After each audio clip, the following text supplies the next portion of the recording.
I'm going to introduce Gareth, who's chairing this meeting. Gareth Ellis.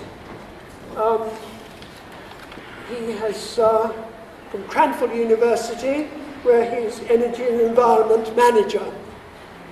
And there they have a target to reduce their emissions by 50%, which they're working towards, and already have reduced it by 14%.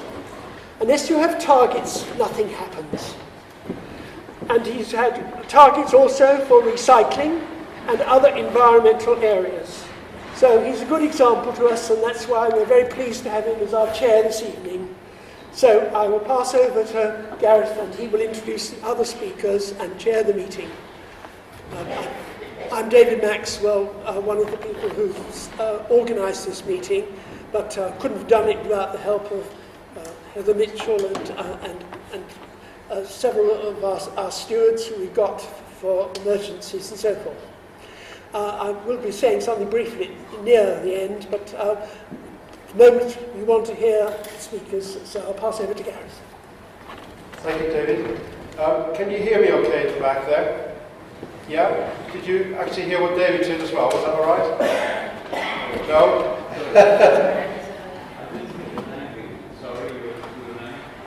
I'm Gareth Ellis. I'm from Cranfield University, where I'm the Energy and Environment Manager. And David Maxwell is from here in Bedford, and he's looking to establish a Friends of the Earth group here in Bedford. And obviously this evening is part of that. So welcome to this evening. I don't want to talk for too long, but I do need to introduce our two speakers. The topic this evening is incineration and zero waste. So I'm very much hoping that it's going to be a very positive evening, because really I think what our two presenters this evening are going to do is present the case for zero waste, the pure logic for going down that avenue and exploring that. Of course, along the way they're going to look at incineration as well and contrast the two. We're going to start this evening with Jane Green, who's come from Coventry. She has helped establish something called the Zero Waste Alliance, which came out of some campaigning work that she did when an incinerator was being proposed in Coventry. And she's been building up this Zero Waste Alliance in the UK, and has only just recently come back from an international conference in San Francisco, where they're achieving recycling rates of something like 80%. So I think she's got a few things to share with us. I'll introduce Paul Connett in a few minutes, but Jane's going to give us a very short presentation, 10 minutes, just to give us, just to warm us up in a sense. Thank you. Jane. Right, thank you. Now, recycling in Bedford here is around 40%, and nationally in England it's 43%. Now, if we contrast that with San Francisco, it was just said, it's 80% there, and they're moving now towards, hoping to move to zero waste. Now, strangely, it's almost the same case with Wales and Scotland. They have got a strategic plan to reach 70% plus by 2020, and then again plans to move on to zero waste. So why is England without any targets and with an average recycling of 43%?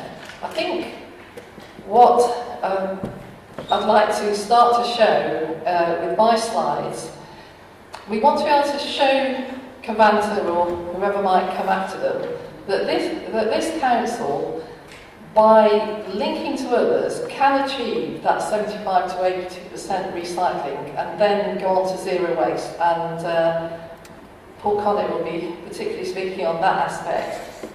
And then they won't have the waste to burn. Furthermore, once the green and cheaper technologies are in place and the waste management systems that go with it, then the other waste that they hope to burn, which is commercial and industrial, which is eminently recyclable, much more so than household waste, can use the same methods. That won't be available for them either. So zero waste really is what we're challenging the incinerator with.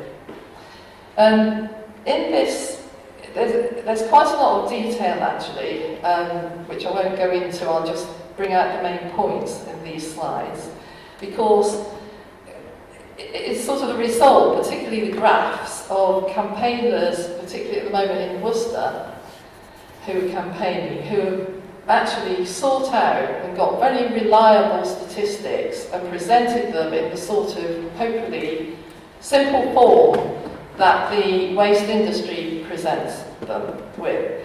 You'll find that up and down the country, incinerator companies will actually all boils down to one or two things. One is that they're somehow saving carbon, and secondly, that the only alternative is incineration. Landfill, and landfill tax is so high that the only thing that councils can do, and the only graph given to the people in Worcestershire, the councillors in Worcestershire, is that the entire report, the incinerator proposers, was one line, on one graph, and that one line showed the cost of landfill, which in the future will be at about £100. So, I'll begin the slideshow.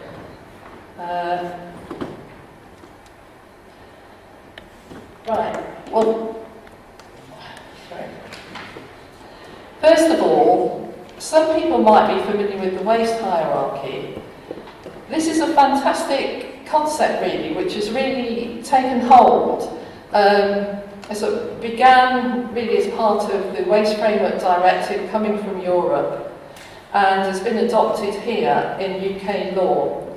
And what it is, it shows you the best environmental option for waste. And so you can see at the top of the waste hierarchy is prevention. Slightly further down is reuse. And going down the waste hierarchy, which as you can see is an upside down pyramid, because we don't want the ones at the bottom. Recycling, energy recovery, which is I'll spend a little bit of time on, because that is doesn't necessarily mean incineration, because actually you can produce energy far more efficiently by other methods, as I'll point out. We don't need to burn it. And then disposal. Next one. I think it still comes as a bit of a shock, particularly to councillors, who quite often don't have much idea of what's in the waste that's left. This graph is the latest one. I actually spoke to the person that did it for the government a couple of weeks ago. Without going into too much detail, you can see that of the waste that's collected from your doorstep, all the waste, including the recycling, that round about a quarter is food waste. You'll also see the high proportions of plastic, glass and paper and metals that make up what I think here is a commingled, what's called a commingled bin of the recyclables. And you can quite quickly see there's only a very small percentage which, if you could really separate things out, would actually be non-recyclable at the moment. Coming on to the alternatives and the costs.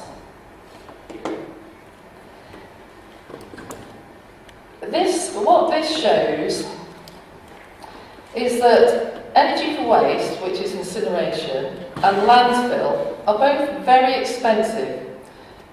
So if your council, who luckily they themselves aren't going to get locked into building an incinerator, but they might consider locking themselves into long contracts to supply waste to an incinerator, for example. So, you know, it must be understood that those are the two most expensive, and those are the latest figures from the government. The trends as well are that energy for waste is going up and up in price. Now, the ones on the left-hand side, that one that quite often is paying councils. It's called a material recycling facility. That one deals with all your commingled. And on average now, that bin that's got the paper, metal, plastic and glass in will actually be paying your council £26 a tonne. The two beside it are the alternate methods of dealing with food waste, which is anaerobic digestion and another composting method. And again, that's now around about £40, as opposed to burning food waste at about 110. Right, next one. See.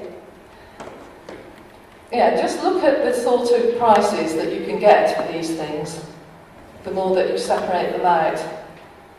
And on the right, you've got aluminium cans at about £900 a tonne. You've got your water bottles, the PET bottles, at around about 200. Your milk bottles around about 400.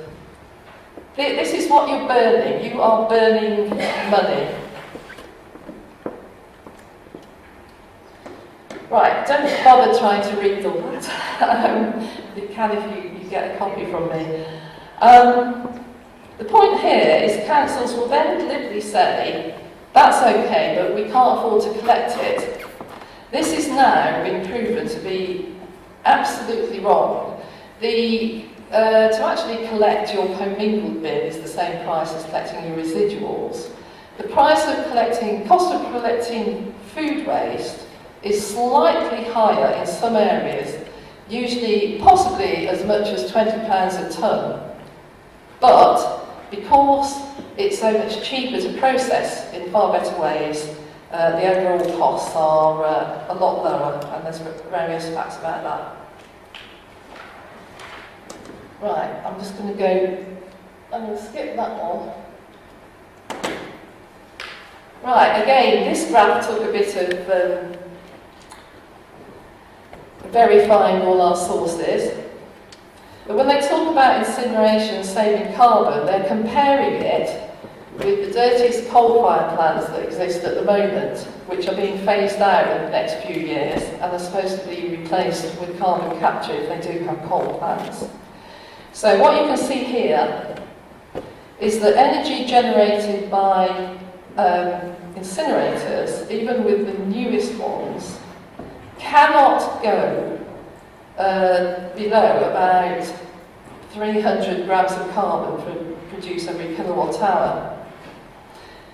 The alternative is to actually use organic material, put organic material in what you might have heard about, an anaerobic digester, which is very much taken off. It's favoured by the government. And if you put your food waste and other organics into an anaerobic digester, it's a closed system, and from that you produce a fuel, a biofuel, and the residue is compost, and I know Paul will go into this more, which then can replace phosphates and so on the land. So energy for waste shouldn't, although they use it as a euphemism for an incineration, is now no longer, it's a contested thing. That energy from waste can be through anaerobic digestion, and the very good thing about that is when you take the food waste out, what is left is a lot cleaner. You get a lot more clean recyclers, and the amount of recycling absolutely leaps up. We've seen that in Wales at the moment, where they're only just starting to roll out food waste collections to all households, and their recycling is now 53% nationally, 10% more than ours, and they attribute that to the fact that they get their organics, their food waste out. So it's that's why I stress food waste. I'm nearly finished actually, because I think I've got us up to about 75%, and I'm going to leave the rest to Paul, who's going to talk about the circular economy. I will just mention one thing, that's the Ellen McCarthy Foundation, if you are interested in that subject, well worth looking that up on her site. And one very exciting project called the People's Design Lab. And this is a development upon Paul Colliers, or Wadd's branch of idea of having communities involved in actually saying, looking at the bin, what can't we recycle, and then sending that to universities to redesign it, to negotiate with producers and manufacturers to actually design out waste. But the People's Design Lab, which in this trial project for the time being, because there's a 6-month trial which ends in September, it's actually, you can take part online in this. And the idea is that you don't just make a suggestion and then you never hear about it again. You will actually be kept track of it. For example, at the moment, there's many suggestions, and one is to make the polystyrene sort of trays for fruit out of something that can be recycled as well. So basically you can chop your raw fruit and the recycling and the compost together. And that you will hear, you can vote on it and you will hear what happens to that. So that's the basic idea of the People's Design Lab, and at the end of this I've given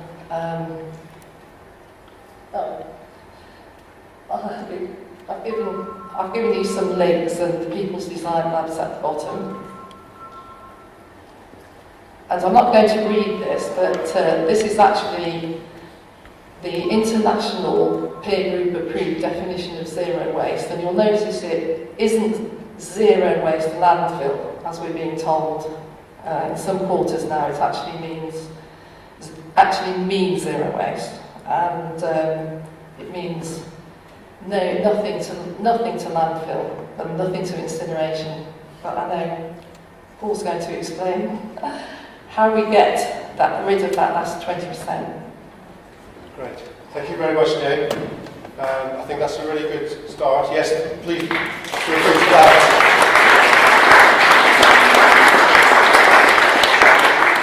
I think Jane has very much helped set the scene for us, particularly helpful to go through the economics of some of the different options here in the UK. There is an opportunity now just for some very quick questions if there was anything you didn't understand about those particular slides. We are going to have a much longer question session at the end where we can go into just broader issues, but if you've got any specific queries about any of the things that Jane said. Yes? I was wondering, we're sort of Bedfordshire, but the difference between Bedford Borough and Central Beds is very different with waste recycling.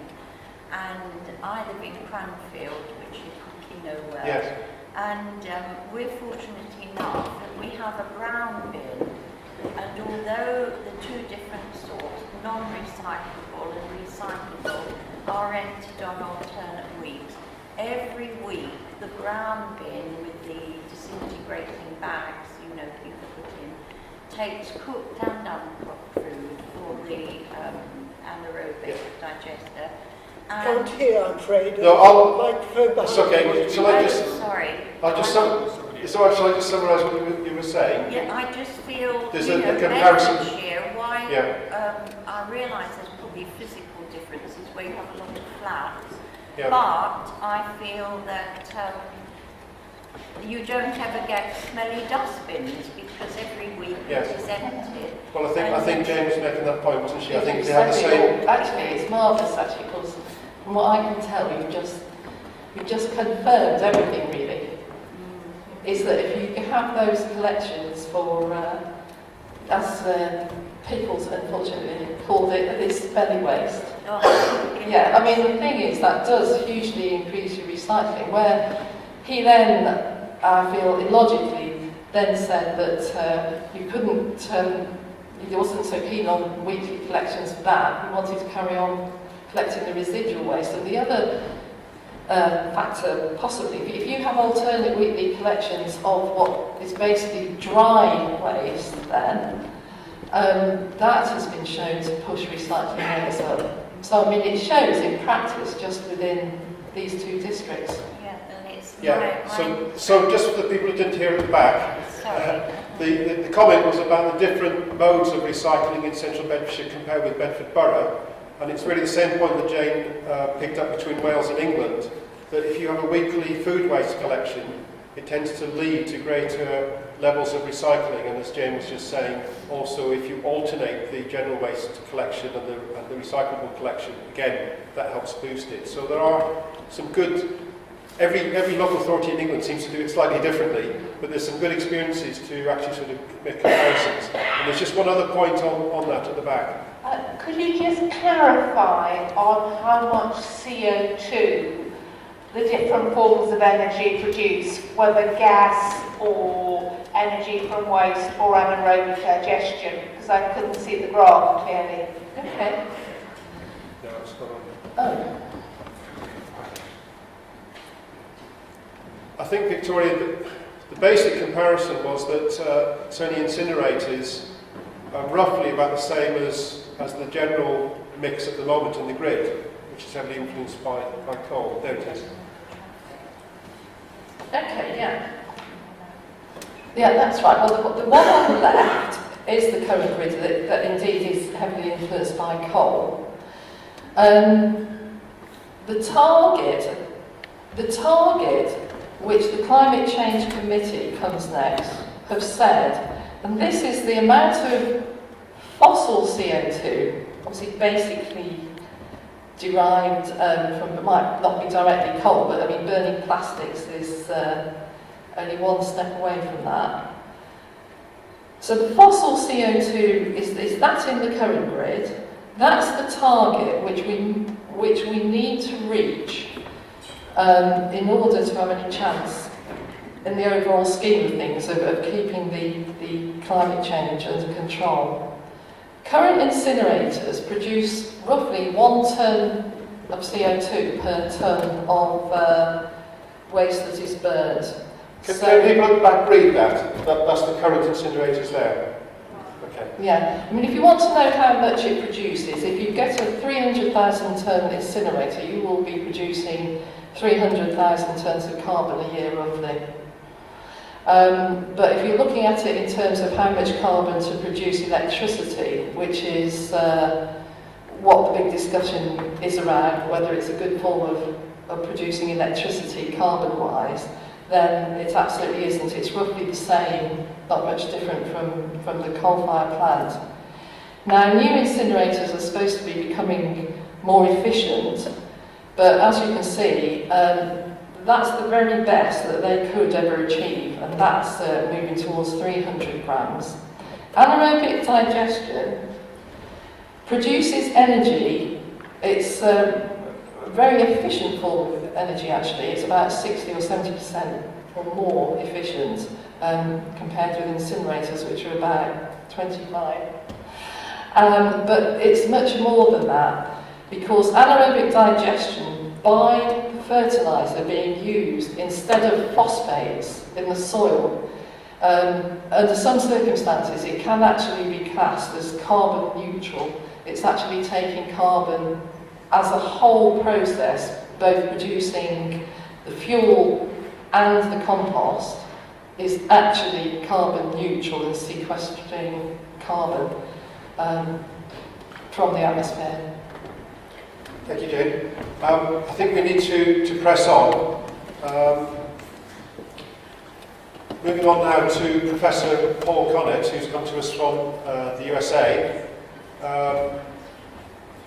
Paul is a professor of chemistry, spent 28 years researching environmental chemistry and toxicology, 28 years, probably more than that, chemistry and toxicology, but 28 years looking into this issue about incineration, going around 49 states in America, 60 countries around the world, passing on his expertise and his knowledge, and debating the merits of incineration versus zero waste.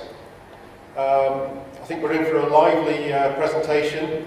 Ralph Nader, the great American environmentalist, said he's the only person I know who can make waste interesting. Well, we're about to find out. Professor Paul Bonnet. Thank you, Gareth, and thank you all for coming here tonight. I should explain, although I live in America, I was born in Britain. I've had exactly half my life in England and half my life in the United States. And my greatest claim to fame was I played soccer with John Cleese.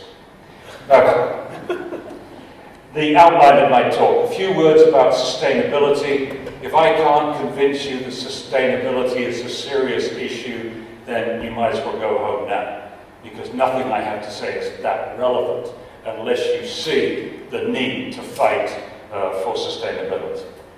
Secondly, the arguments against incineration. I don't want to spend too long on this. It's a 19th century technology. It's boring. It demonstrates a lack of creativity and certainly a lack of any notion that we're living on a finite planet. 10 steps to zero waste. The fourth R. You're familiar, I think, with the 3 R's: reduce, reuse, recycle. I'm going to introduce a fourth R in this talk. And then finally some recent developments, and towards the end, then perhaps we can talk about this sloppy report from the House of Lords and the House of Commons that said it was okay to build this incinerator, this huge incinerator that will change the character of this area if it goes through. Dismissed and accepted on the most trivial grounds imaginable. I'm happy to answer questions about that. If I have any comments about it, I shall use them during the talk. So first of all, a few words about sustainability. We're living on this planet as if we had another one to go to. We would need 4 planets if everybody consumed like an American. We would need 2 planets if everybody consumed like a European. And meanwhile, of course, India and China are copying our consumption patterns. Something has to change. And I believe the best place to start that change is with waste, because we all make it every day. And all the time we're making waste, we're part of a non-sustainable way of living on this planet. But with good political leadership, we could all be part of a step, a move towards a sustainable solution. We can all play a part in this program that I'm going to outline. Now, the current global crisis, that we're facing really started with the Industrial Revolution, in which we've imposed a linear society on a planet that functions in circles. And that linear society begins with the extraction of raw materials, the production of objects and other items, the consumption of those objects and items, and then the throwing away, and that's when we have waste. And this is a one-way system. By and large, it's been a one-way system now for many, many years. Now, I'd like to examine quickly the local and global impacts of this linear system. First of all, we use an enormous amount of energy in the extraction of raw materials. Then more energy shipping them around the world, and then more energy in manufacturing those items. Then more energy in transport, etc. And in the process, we also make a huge amount of solid waste. In fact, we produce 70 times more solid waste here than we see over here. So for each garbage container, trash container that you put out, there's 70 upstream. We also produce in these 2 steps, extraction and manufacture and transport, more air pollution, more water pollution, and more carbon dioxide. And all that carbon dioxide is contributing to global warming. And I don't care if you believe in global warming or not. That's not my argument. What I would say is that everything that we do in order to obtain sustainability will address these issues. So how do the different waste management practices affect this picture? We're living with this picture. This picture says we cannot go beyond the end of this century with the same kind of lifestyles that we have right now. We cannot project into the future what we're experiencing for our children and our grandchildren and our great-grandchildren. We have everything. Everything our parents and grandparents dreamt of, except one thing: sustainability. It's a massive challenge to our society. So, let's look at the different ways of handling trash. How do they impact this picture? Landfilling, no change. No change at all. If you bury something in a hole in the ground, you have to go all the way back to the beginning and start again. Incineration, same thing. You burn something, you've got to go all the way back to the beginning. And all those impacts, all the energy that you're using, you'll have to use again. All the air pollution, all the water pollution, and so on. So incinerators are actually a waste of energy.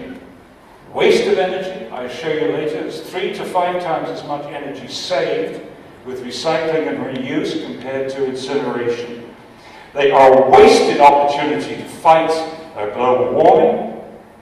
They are not sustainable, period. There's not one word about sustainability from these House of Lords and House of MPs that looked at this. Not one word about sustainability. It's all couched in England's energy plan. And yet these are a waste of energy. Okay, but now if you recycle materials, then obviously you cut out the impacts of extraction of raw materials and in some cases shipping them halfway around the world. So every time you recycle, you are improving the situation. We're moving towards sustainability. And if you reuse the whole object as opposed to recycling its materials, then you cut out both extraction and manufacture impacts. And if you reduce, if you avoid buying certain things, which we only buy because they're sold to us on television by beautiful people, if we reduce the use of useless throwaway objects, then of course we cut out all the impacts. If you don't buy it, if you don't, then it is not going to contribute here. And composting. Composting too cuts out the impacts of the production of fertilizers and topsoil. But composting does more than that. Composting reduces, first of all, the high energy fertilizer use. It puts nutrients back into the soil, and it improves the soil. It makes the soil. Soil is not sand that you stick plants in and then feed them chemical fertilizers. That's a very modern idea about agriculture. That the soil is like sand, it's just there to support the stalk of the plant, and we, wonderful chemical industry, then feed to it the nutrients that the plant needs. The soil is a living organism. The soil is a huge, fascinating, wonderful ecosystem. And we have to go back to that wonderful ecosystem, and it's called organic agriculture. And it's got nothing to do with Monsanto and their genetic engineering. It has everything to do with respect of living things, which is the soil. And it helps the soil hold on to water, which is very important in a hot climate, which right now is, we wouldn't call England a hot climate, but wait and see.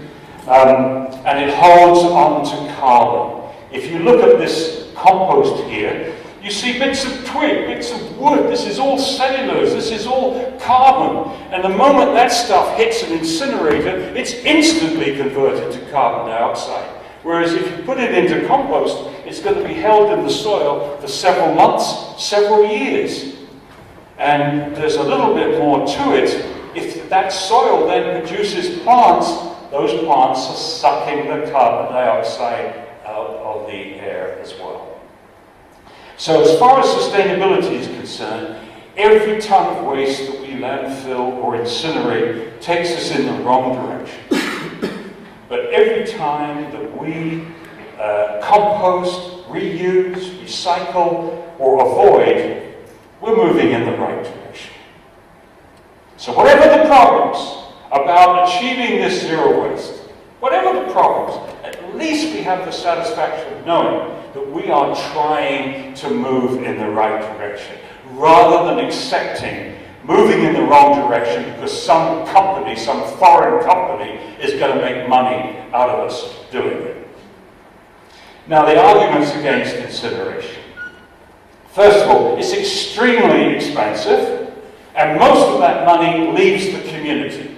It either go back to America if it's Covanta, or to France if it's Veolia. There are not many British companies building incinerators. So this huge capital cost, that money leaves the community and probably the country. Whereas the alternatives that we will be talking about stays in the community. It works for you twice. It solves the waste problem, and at the same time it's creating jobs and stimulating the local economy. And incineration then creates very few jobs.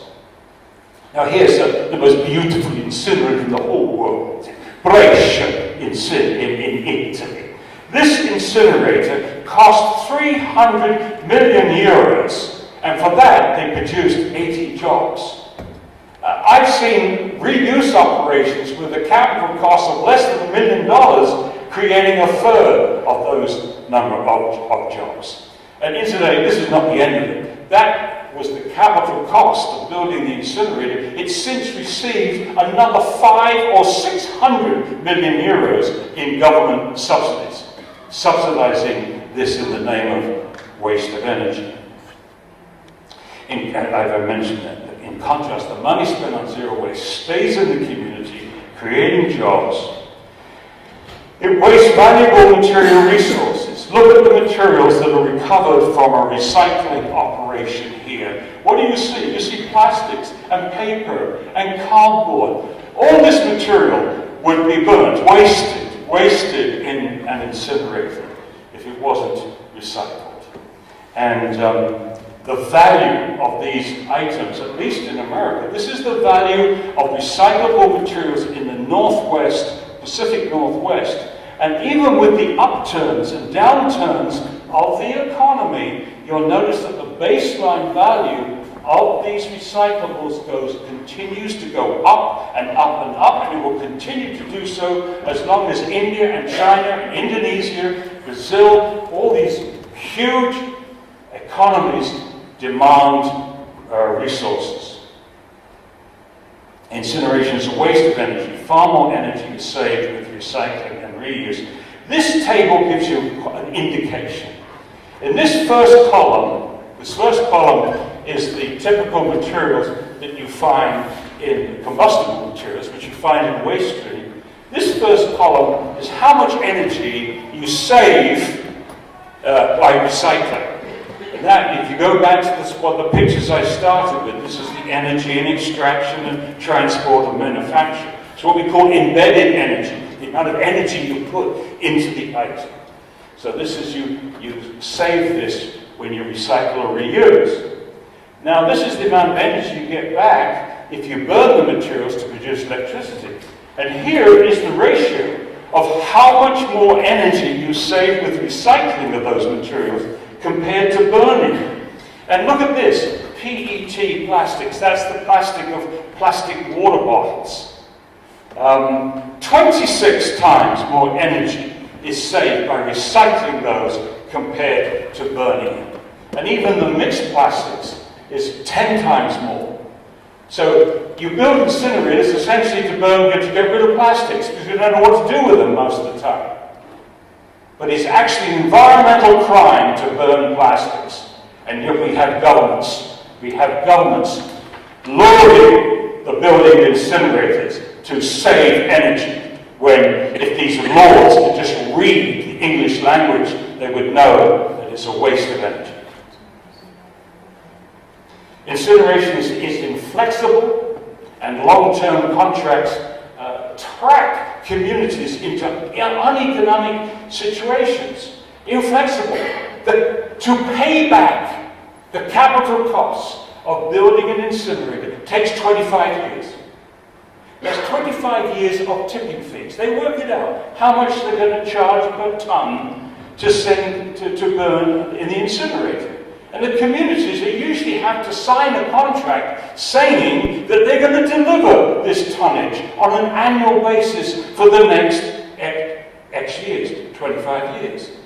And if they don't send the waste, they pay anyway. In America, we call those put or pay agreements. But therefore, once the monster is built, then the communities that have signed these contracts, and I agree with Jane, don't sign the contract, they're going to be troubled.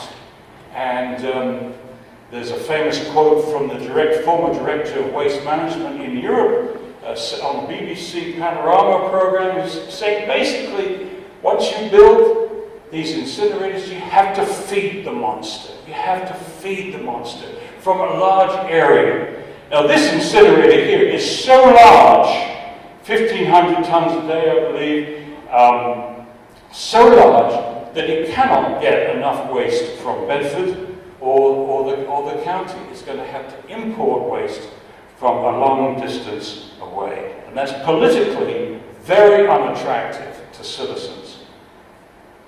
Incinerators produce a toxic ash. For every 4 tons of waste burned, you get 1 ton of ash or more that nobody wants. 90% of this ash is bottom ash. This is the ash that falls through the grates. And in some places, they use this bottom ash for road building. In other cases, they make blocks, cement blocks out of it. They've never done that successfully in the United States. I've heard them promise for 25, 26, 28 years that they would get rid of the bottom ash in building materials and so on. But they would, one company that was set up to do this in Nashville, Tennessee, went bankrupt. ARC, Ash Recycling Corporation. So, also, just like those people that make cement by burning waste, they will not admit, they will not agree to having any information on their product saying that this ash or this cement or this concrete block has been made from waste, burning waste. If they were proud of what they were doing, they would have no hesitation of doing that. And 10% of the ash that is collected in the air pollution control equipment, what we call fly ash, tiny little particles, which you hope you collect, that's fly ash. This is very toxic, and this is toxic. This is toxic. In the Netherlands, they use the bottom ash for roadbeds, and the fly ash they put in asphalt, which goes on the surface of the roads. Unbelievable. Don't forget that when you're driving in Netherlands, you're driving on their ash landfills. Please remember that. Okay, in Germany and Switzerland, they put the fly ash into nylon bags and place them in salt mines. That's what they do with low-level radioactive waste in Germany. In Japan, some of the incinerators glassify the ash to stabilize it, so the toxic metals don't leach out or very quickly. In Denmark, beautiful, clean, green Denmark, they have a wonderful solution for their ash. They send it all to Norway. And in the UK, the fly ash goes to landfills.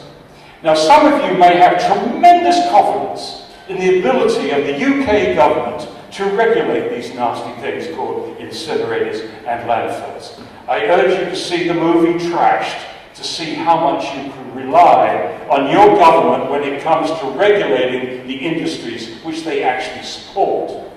So let's have a look. This is where the fly ash from many incinerators is ending up in Britain. Much to the consternation of those people living in those houses back there. This is near Gloucester in the Cotswolds. And when the citizens talked to the government about this and complained about this dust possibly getting into their lungs, the response of the government was it did not leave the facility. There was nothing to worry about. At which point, citizens produced pictures of these road signs covered in dust, indicating that that dust certainly had left the facility, and then eventually the government did, whoops, yes, I'm sorry, it does actually leave the facility. This is the same government agency that says a modern, well-run incinerator poses no health risks. And by fiat, the government has declared that all incinerators being proposed in the United States poses no health risk. There's no need to do a health risk assessment. The government has declared they're safe. I assume they would have declared that this ash landfill was safe. Incineration does not get rid of landfills. Sorry, Gordon, I produced that twice. In the United States, we have a wonderful solution. We allow the companies to mix the bottom ash and the fly ash together before the material is tested for toxicity. And the result of this mixing together allows the ash to pass the test. I won't go into the details of why that's the case. So now this ash is either sent to regular landfills, even in some cases used for landfill cover. In some cases it goes to monofills, meaning totally dedicated to ash.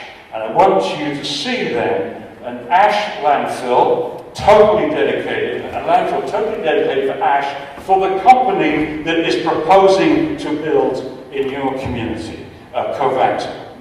This is an ash monofill in Haverhill, Massachusetts. It's huge. It's huge. And I think one of the things that you will see here, there's two things going on here. One, they want to find a place to build an incinerator anywhere they possibly can. Citizens hate the damn things, so finding a place where they can do it is the prize. But finding a place like this may offer another prize, which is this could well end up being a huge regional ash landfill. Not only for this incinerator, but umpteen other landfills. So one of the ways that the company may buttress its money-earning ability is to actually invite ash to come in from other places. Obviously, this is a soft touch. England is a soft touch for the incinerator industry, with the government oversight absolutely, utterly pathetic. Incinerators put out highly toxic substances into the environment. There's no question that toxic metals, they're elements that can't be destroyed. The best that you can do is to put those toxic metals into the fly ash. But how do you look after the fly ash? Not very well in Gloucester. Or, worse still, it comes out into the air.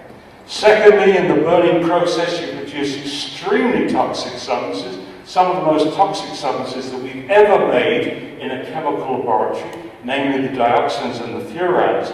And the latest twist on this tale is that most of these toxics come out on the surface of nanoparticles. These are particles less than 1 micron in diameter. And here we get into a very serious problem. The regulations for incinerators in England, the regulation is for 10 micron particles. That's what's being regulated. That's what's being measured. But the particles of major health concern are the nanoparticles, for which there are no regulations. Which means that a company that builds an incinerator in England can say, we meet Britain's stringent air pollution regulations, when in fact they could be putting out zillions of these nanoparticles, because no one's monitoring it, and there's no regulation, even if they did measure them. Now, the problem with these nanoparticles is they're not effectively captured. They're so tiny, you can get through most filters, number one. Number two, let's establish something else. We already know from many studies that there's an increase in death and sickness in communities which relate to the level of particulate matter in the city. The higher the particulate levels, the more sickness and the more death. That's well documented. And what we also know is that as the particles in question that are measured get smaller and smaller, that relationship gets stronger. And therefore, if you're dealing with particles which are even smaller than this, you can anticipate more sickness and more death. But the incinerator industry has a wonderful way of describing this phenomenon. It's not, you're not killing people, you're just finishing their lives a little bit earlier. It's what they call deaths brought forward. It's extraordinarily sick, isn't it? This is the public relations at work. You're not killing people, you're just shortening their lives a little bit. You know, you've just pushed grandmother over a few months earlier. Grandmother had respiratory problems. She breathes in the particles. Now that she's just a direct death brought forward. A DBF. Love to use initials, don't they? Anyway, back to the nanoparticles. They're so tiny, they go through the membranes of the lung. There's no defense for them. There is literally no defense. They're so tiny, they get between all the molecules that make up the membranes, straight through into the bloodstream, and then through to every tissue in the body. They can even enter the blood, the brain. Here's a particle in the... Oh, sorry. You get into the bloodstream, you go to every tissue in the body, and here's a particle in the brain tissue, and using the electron microscope, in that particle there is lead, barium, chromium, iron, and silicon. And believe me, you don't want those elements in your child's brain. And there's a brilliant, comprehensive 30-page summary of this whole issue of nanoparticles by Professor Vivian Howard. You can get his summary here. That's vyv.howard@googlemail.com. 30-page paper. I'm not aware of any response to this paper. Vivian wrote a book on this subject called Ultrafine Particles in 1999. So this is an up-to-date review of the issue, at least up-to-date in 2009. And probably one of the reasons that this proposed incinerator in Ringaskiddy in Ireland was defeated because of this summary. But as I said, I am not aware of any government or any incinerator industry that has provided a scientific response to this paper, nor this paper by Stephanie Cormier, which I won't go into.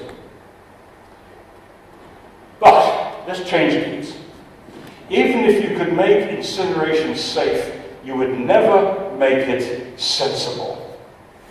The modern incinerator is attempting to perfect a bad idea. I'm sorry to all those Swiss and Swedish and German and Austrian designers of these magic machines, but you're wasting your intelligence, your careers. You're designing something which is just intrinsically bad. It's a bad idea. It's a bad idea because our task in the 21st century is not to get better and better at destroying materials. Our task in the 21st century is to stop making products and packaging that has to be destroyed. And that message is very much at the heart of the zero waste movement. So the waste problem, in my view, will not be solved with better technology, our friend from Nigeria, but with better organization, better education, and better industrial design. Things that we can get once we take corruption out of the picture. But it's very difficult to get corruption out of the picture. So now I'm going to talk about the 10 steps to zero waste. Number 1, source separation. These 10 things make waste. These are our magic machines. They're just wonderful things. You mix everything together, you get waste. You separate things, you're still dealing with resources. Step number 1. Step number 2, door-to-door collection. You need door-to-door collection because, as Jane has pointed out, one of the key and major reductions in our waste is through composting, through anaerobic digestion of food waste, which is a big chunk of the waste. But we can only use that in agriculture if we get it clean. And we can only get clean, organic waste clean if we have door-to-door collection of it. It does not work if you put it out on the side of the streets. And this is the source separation. Sorry about the Italian slides. I do a lot of work in Italy. This is the system for San Francisco. One container for all the mixed recyclables, one container for all the organics, one container for the residual fresh. In Italy, they've developed alternative systems where on each day a different material is collected, but using the same vehicles. So no extra trucks, but collecting specific materials on different days. And this has been copied now in Spain. They call it the Italian method. This is from Basque Country, where here you see the 4 containers that they use for the different things. The brown one for organics. And they've come up, here's the schedule for picking up the different materials. Here they're picking up clean organics 3 times a week because of the hot climate. And this is the novel twist. Instead of putting your stuff on the streets, they have designed a system of hooks on walls and on posts. And in each of these hooks belongs to a specific household with a number on it. I'll show you what it looks like when they're loaded. Here we had a visit at a conference. Here there's the mayor of Hernani is talking about the system. But here you can see the brown containers for the organic waste on the wall.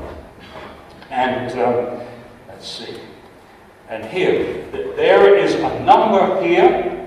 It says Hero 1870, and this is 1870. So this is the household matching container with the number. So you've got both privacy and transparency. Privacy as far as your neighbours are concerned, transparency as far as the municipality is concerned.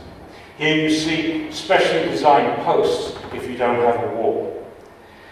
And the quality of organics they're getting is astounding. 99.76% pure using this system. So the compost is really good. And the mayor of the town said, our best available control technology is the willingness of our citizens to separate. Step 3, composting. This is the composting facility in San Francisco. It's surrounded by farmland. Those farmers are using the compost. They're pleased to do it. Here you see, I hope.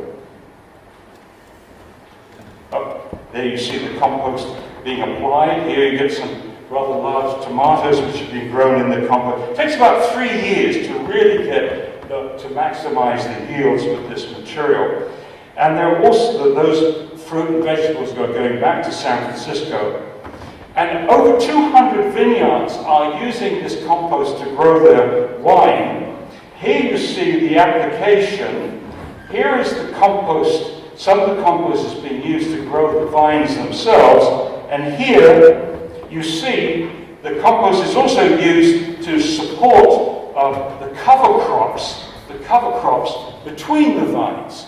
And these cover crops, usually I think they're mustard, but here you see a farmer showing how long the roots are. And this goes back to what Jane was saying. In terms of reducing global warming, these plants are literally sucking up the carbon dioxide and putting it into these roots under the soil. Those plants are also providing nutrients for the vines because they're like clover, they fix the nitrogen in their roots. Now, since 1996, San Francisco's composted 1.2 million tons of organic waste, which is the equivalent CO2 emissions of all traffic going both ways across the Bay Bridge. That's the bridge between Oakland and Berkeley, etc., and San Francisco. It's a big bridge, a lot of traffic, 3.5 years worth of CO2. In fact, the simplest way to reduce global warming is composting.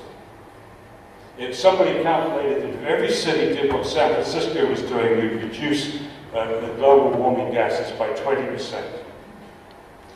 Now, because it's critical to get clean organic waste. They particularly targeted kitchens in restaurants and hotels. They have workers from the municipality going out and training people to put the right material into the green container for the organics. And it's 25% cheaper to put these containers out containing clean organics than mixed waste. So there's an economic incentive. But you see that these restaurant workers are very proud of being part of this zero waste movement in San Francisco. Step 4, recycling. Here's the recycling facility on Pier 96. This is what it looks like close up. And here you see the separation lines and the workers. Sorry, let's go back. There's the workers separating. These workers are unionized and they actually own the company. And another nice little bit of economics here is that Recology has the contract for picking up all the materials. And they own the recycling and they own the composting, but they don't own the landfill. So they have no incentive whatsoever to send waste to the landfill. They're giving it to their competitor. But they do have an incentive and a bonus scheme to get maximized recycling and composting. Step 5 is reuse and repair centers, which I would like to see evolve to community centers. I could be using this. This is urban ore. This is a reuse repair center in an old warehouse in Berkeley. They are recovering. Now you see, this is what happens to me with machines. I tried to click that button, and I won't click that button again. So they are recovering appliances and furniture, and these materials, the lumber and the bricks, is coming from deconstruction operations, people taking down houses in the reverse order. There you see the founder of this, a former sociology professor, Dan Knapp, and his wife, Mary Lou DeVenter. Here you see people who've got their reused furniture and clothing. You're very familiar with a lot of this with the charity shops and so on. This is a very big operation. You want a toilet, go to San Francisco. You want a door, go to San Francisco. Doors after doors after door. And this has been running for 30 years. It's grossing $3 million a year, and there's 27 well-paid jobs, people doing this. And to give you an idea of how good these jobs are, some of these workers have been working with Dan for over 25 years. So there's no question that these are good jobs. Now, going across the country to Burlington, Vermont, there's another operation. This one is not for profit. Dan's is for profit. This is not for profit. It's a social enterprise. You can see how beautifully the appliances are laid out, furniture is laid out. I was tickled by the fact that all the television sets that they were selling were all working, running. But something else they're doing, which is really important, they're training people off the street, unemployed people, to repair large appliances, small appliances, electrical goods, and electronics. And they train them for 9 months and then help them to get a job. So zero waste is not just about recovering materials, it's also about recovering people, because we need those jobs, especially in our inner city. Then here's the deconstruction, pulling out the wood that can be used for more building projects, or, as in this case, the wood is being used to make some beautiful furniture. Here's the furniture, all of this made from wood recovered from the deconstruction. Compare that to demolition. Demolition, you smash the building into small pieces and then pay an arm and a leg to get rid of that. Here, this is being saved. And this is value added. This is value added with a vengeance. That's what we should be looking for. Value added. Local production of products made from the resources pulled out of the waste. So reuse and repair centers can be used for poverty relief, job creation, job training, can link to deconstruction business, can link to value-added enterprises, can be used for community development and to fight overconsumption We need to recreate the village within the city. I was very pleased that Mayor Johnson in London put £12 million into developing, I think it was 9 reuse and repair centres throughout London. I didn't have fun with this. Sweden, not known for fun, very serious people, but at least in Gothenburg they have a fun reuse and repair park. When you go in, there's a band playing. Oh, that's a nice start. There are clowns for the kids. And then there's amazing toilets. This is a toilet, but it also serves as an art gallery. You can choose one of those lovely paintings whilst you're pooping and buy it and you come out. And this amazing dog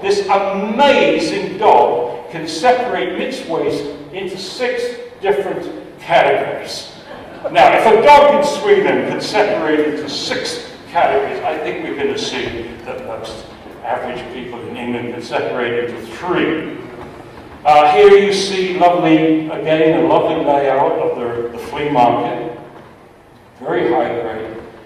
Building materials, repairing the bicycles, making fashions even attractive, second-hand clothes even for youngsters to wear, a rock concert organised by the facility, and to get into that rock concert the kids had to have 20 PET bottles. That was the entrance fee to that rock concert. And here the organiser of the park, the absolutely antithesis of a boring bureaucrat, is presenting a t-shirt to the King of Sweden. So I have several videos online called On the Road to Zero Waste, and all of them include nice parts of looking at reuse and repair. You can get them on the AmericanHealthStudies.org. So what can we achieve with those first 5 steps? Here they are: source separation, door-to-door, composting, recycling, reuse and repair. What can we achieve? How much? Well, in San Francisco, the population, 850,000, very little space, have to educate everybody in 3 languages. Every piece of literature is in English, Spanish, and Chinese. 50% diverted, waste diverted, meaning either reduced, or reused, or repaired, or recycled, or composted by 2000. They don't have an incinerator, so the other 50% goes to landfills. By 2000, that should be 2012, sorry, by 2012, 80%, they've reached 80%, and they're very proud of it. And their goal is zero waste by 2020, or very close, or darn close. And they're very, very committed. In Italy, we have over 200 communities achieving over 70% diversion.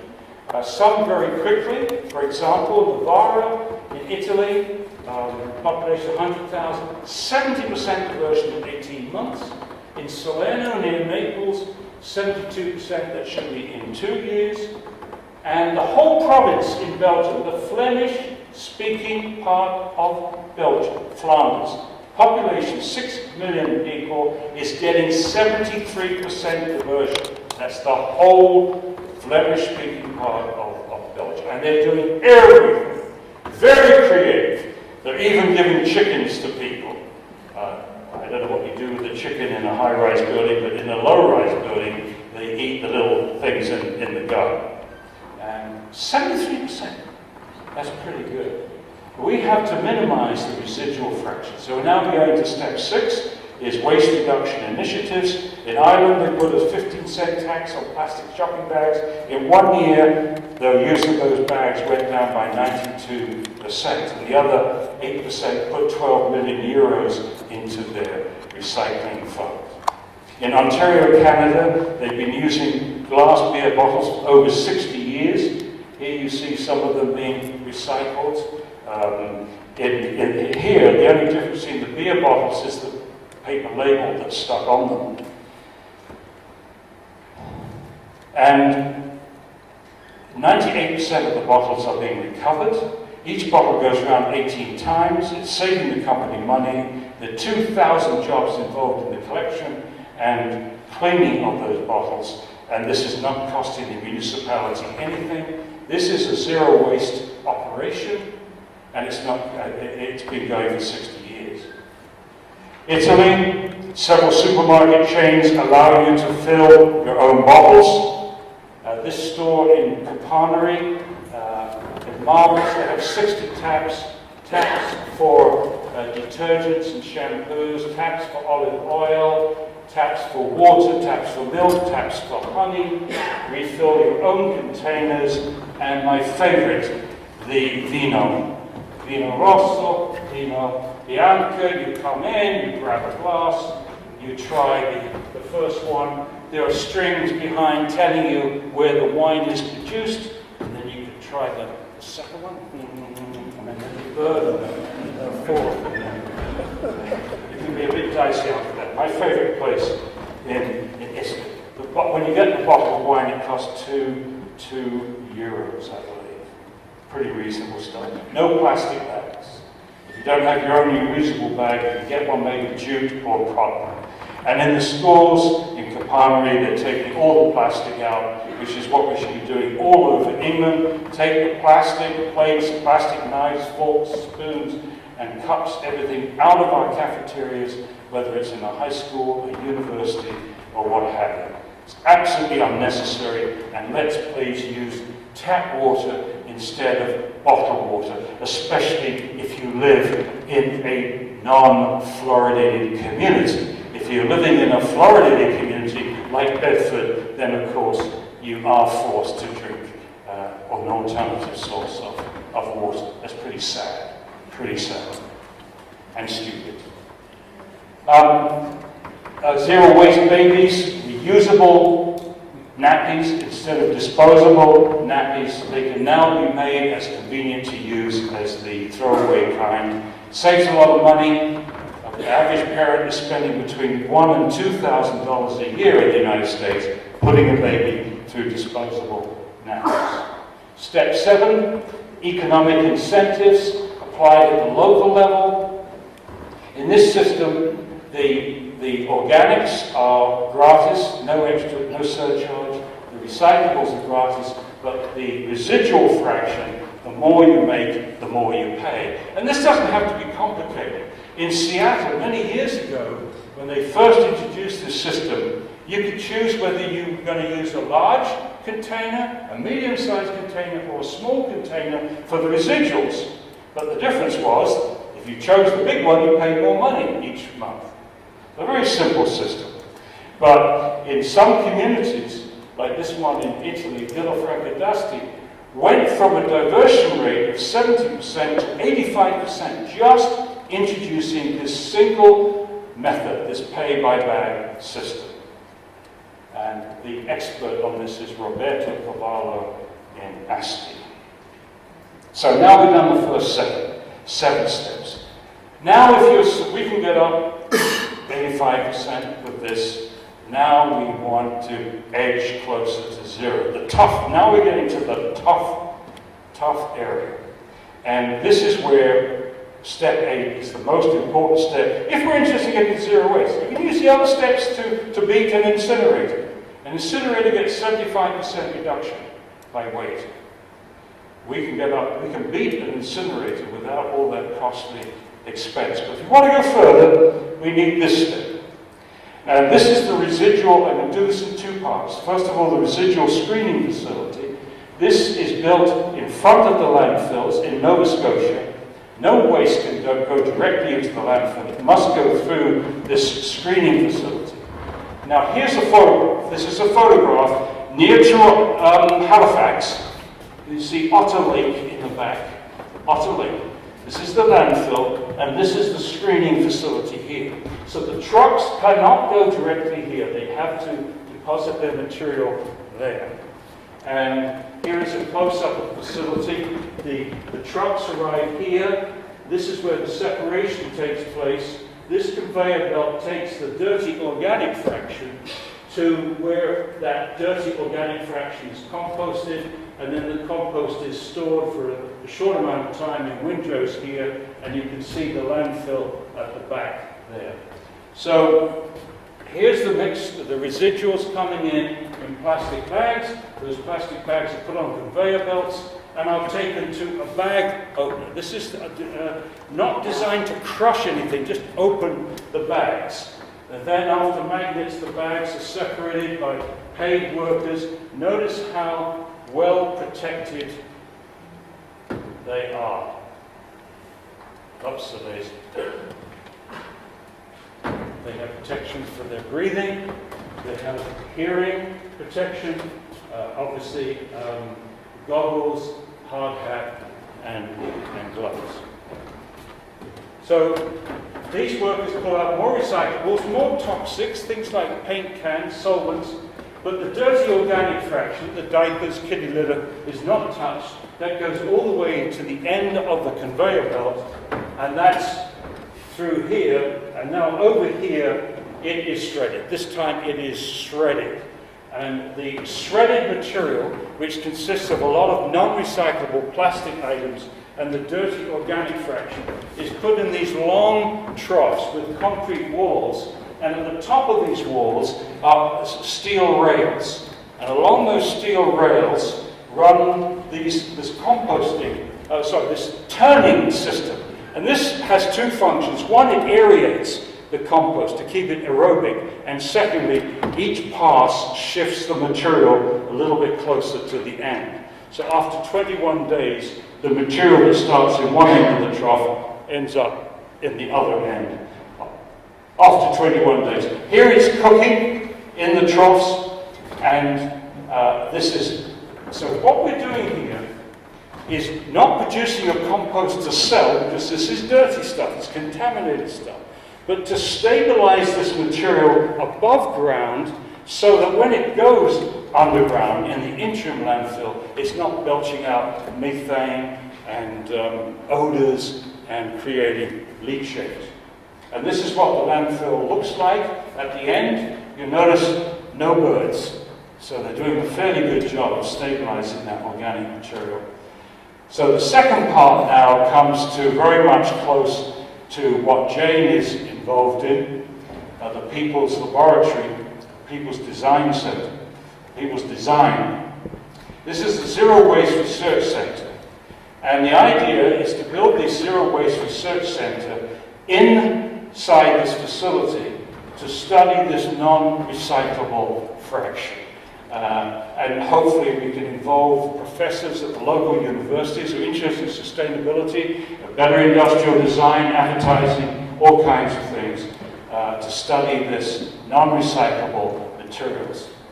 Many tasks. One, you can monitor the whole system, make sure you've maximized the capture rate of the things that we can handle, recommend improved waste avoidance measures. In other words, they can go out and collect all the positive examples from the world and get that information to their local businesses. Develop local uses for some materials. You can use shredded newspaper for cattle bedding, insulation of walls, and so on. So that we may be forced to do this, but each time you do that, it's value added. It's more money to make something with this material than to send it somewhere else. Recommend better industrial designs to industry on packaging and products. If you've got some chemists, they can look at clean production, look at some of the toxics there, suggest alternatives, non-toxics, and a citizens' observatory. It's important that citizens have access to these buildings and can check to see that everything is being done to ultimately protect us, protect our children from the toxics in this waste stream. So here is an attempt in Sicily. You see a couple of 3 volunteers here. They are actually investigating what is in the residual fraction. And here in Capanari, which is the first Zero Waste Research Center in Italy, you notice one of the things they find are literally thousands of these coffee capsules, which are from one-use coffee making, the Vasa's system. And when they saw this, they wrote a letter to the Vasa and said, look, we are trying to be a zero-waste community. We are looking at the residuals. We keep finding hundreds of these things in our waste. What could we do about this? To their amazement, the Vasa phoned them the next day and set up a meeting, and they're currently working on trying to get a solution. So, to me, This is where this residual separation research centre is where community responsibility comes face to face with industrial responsibility. And the message to industry that we have to send is if we can't reuse it, if we can't recycle it or compost it, industry shouldn't be making it. We need better industrial design for the 21st century. Okay, let me come back a second. Now, please, from Nigeria, listen very carefully. You've reached the crossroads here. In here, this is the crossroads. This is the big difference. Some people, when confronted with this residual fraction, will look around for a technology to destroy it, to make it disappear. That's what the incinerator is good at, making it disappear. The zero waste approach is to say no. No, we don't want to make it disappear. We want to make it very visible. These are our mistakes. They're industrial design mistakes. So we make these visible to set up a feedback mechanism to stop making them. And we might fail, just as we might fail with sustainability. I love it. It's so unrealistic. Zero waste is unrealistic. Think of the second law of thermodynamics. Well, so is sustainability. Right now, sustainability is very unrealistic. But does that mean we don't have to try to become sustainable? Or are we just going to let the civilization run out in 30 or 40 years? Zero waste is a combination of community responsibility, the 3 R's, reduce, reuse, recycle, and of course by recycle we also include compost there, but we need a 4th R. Anybody work out what the 4th R is? I announced that right at the beginning. What might be the 4th R, do you think? Reject. Reject is it's sort of the same, yeah, it's sort of reject. Redesign? It's redesign, exactly. So there is zero waste spelled out as simply as you can. Community responsibility, reduce, reuse, recycle. Let's have politicians lay on the system for us. But then when we've done everything we can here, then we want redesign from industry. And that's how we get to zero waste. You cannot get to zero waste just from the community alone. We've got to harness industry. So step 9 is better industrial design. We need 3 things from industry. We need to design for sustainability, we need clean production, and we need extended producer responsibility. I've got one example of extended producer responsibility I'd like to share with you. The Xerox Corporation in Europe recovers coffee machines from 16 different countries. So the trucks would take the new machines in one direction, bring the old machines in the opposite direction. It takes them to huge warehouses in the Netherlands where the machines are stripped down and parts are reused and materials are recycled. They're recovering 95% of the materials. That's pretty good. But the really exciting news is it's saving the company $76 million a year. And this is the news that is coming back from every corporation that's adopted a zero waste strategy. They are saving money. And that is the best message we could send to industry. And then step 10 is this interim landfill for the biologically stabilized dirty organic fraction and the currently non-recyclable materials. And incidentally, just one little absurd thing, if you like. As far as global warming is concerned, all that plastics that you put in that landfill, that's trapped carbon. So in actual fact, even though it seems like a waste, as far as materials are concerned, as far as global warming is concerned, it may be better to put those dirty, non-recyclable plastics underground until we thought out the use for them than to burn them. Because if you burn them, that's immediately converted to CO2. So that's the whole of the 10 steps. They're in one page. All 10 steps there, including the interim landfill, which we hope by 2020 we're only using very little amount of. Okay? Now what I like about this is it begins with everybody. These 10 fingers, remember? It's all separation.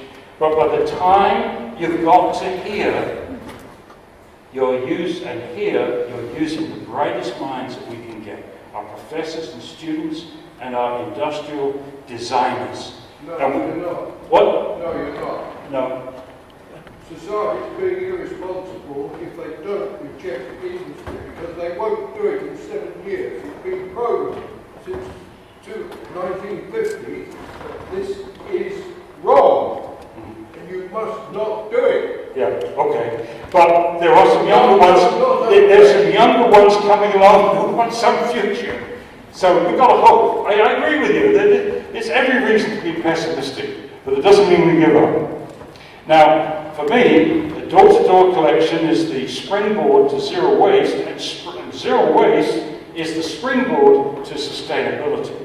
Because we don't end with waste, we begin with waste, but then we have to make the connections between zero waste and sustainable agriculture, sustainable architecture, and so on. And here it gets very exciting, I think. Compost feeds into sustainable agriculture, reducing pesticide use and certainly getting rid of GMOs and so on. But that's why we need those bright minds to forge these connections. Now this plan is better for the economy, more jobs, 10 times more, at least 10 times more jobs. And that's before you get to the spin-off jobs of using these materials in secondary industries. It's better for our health, less toxics, less air emissions, less toxic ash. It's better for our universities, more meaning, more relevance. We're saying we've got the biggest challenge since the Industrial Revolution. We need your help. How do we become a sustainable society? And then it's better for the planet because obviously it's more sustainable. And finally, it's better for our children. Why is it better for our children? More hope. More hope. I don't know if you've thought about this, but what do you think it means to a 12, 13, 14-year-old kid to be told almost every night about global warming, ozone damage, the loss of rainforests, the loss of species, the plastics which are clogging up our oceans and ruining aquatic life? 6 times more plastic pieces in the ocean than plankton. It's scary, it's revolting. And toxics in our babies when they're born. We're saying to our kids there's no hope. I believe this plan offers a program of hope for our kids. Now, recent developments. The movie Trashed. How many have seen this movie with Jeremy Irons, the host? Oh, good. Quite a number of you. Very powerful, very moving, very disturbing, especially when you get to the plastics in the sea. When you watch that section of the plastics in the sea, you never want to go near another throwaway plastic item. So that's an important thing. Get to see it as soon as you can. Someone was telling me they got it in the local library, Sierra Clubs. Yeah. And watch out for that when it comes.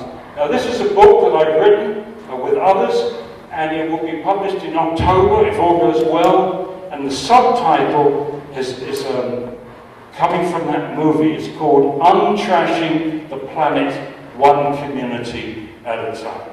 I do not believe we're going to get much help from big governments, central government, but I do think we can do a lot in our communities. This book in turn was an extrapolation from a book that we published in Italian called Zero Waste, a Revolution in Progress. This was published with Patricia Lasciotto from Sicily, Rossana Ercolini, a primary school teacher from Capanari in Tuscany, and I'm happy to tell you in terms of recent developments, that Rossana Ercolini was this year's winner, European winner of the Goldman Prize for his work in opposing incineration and promoting zero waste in Italy. An incredible person who's a primary school teacher in the mornings and in the afternoons and evenings. He's literally traveling from one end of Italy to the other, helping to get zero waste launched. And the end result is the two most exciting places for zero waste on our planet are California and Italy. No one expected, I think, Italy to be right up there in this thing. But the reason it's Italy and the south, Italy and Spain, is because in the north you've been trapped by incineration, or rather you've been trapped by incinerator companies. So 3 final messages to citizens: don't let the experts take your common sense away, they will if they can. Secondly, to politicians, put your faith back in people, not magic machines, people, not high-paid consultants, people. We won't let you down. These are our kids that we're talking about, our future, our community's future. And to citizens who take on this battle, to activists, heaven forbid, sometimes people use activists as a swear word. I think it's a badge to be proud of, but anyway, to activists, very important, have fun. Really enjoy this.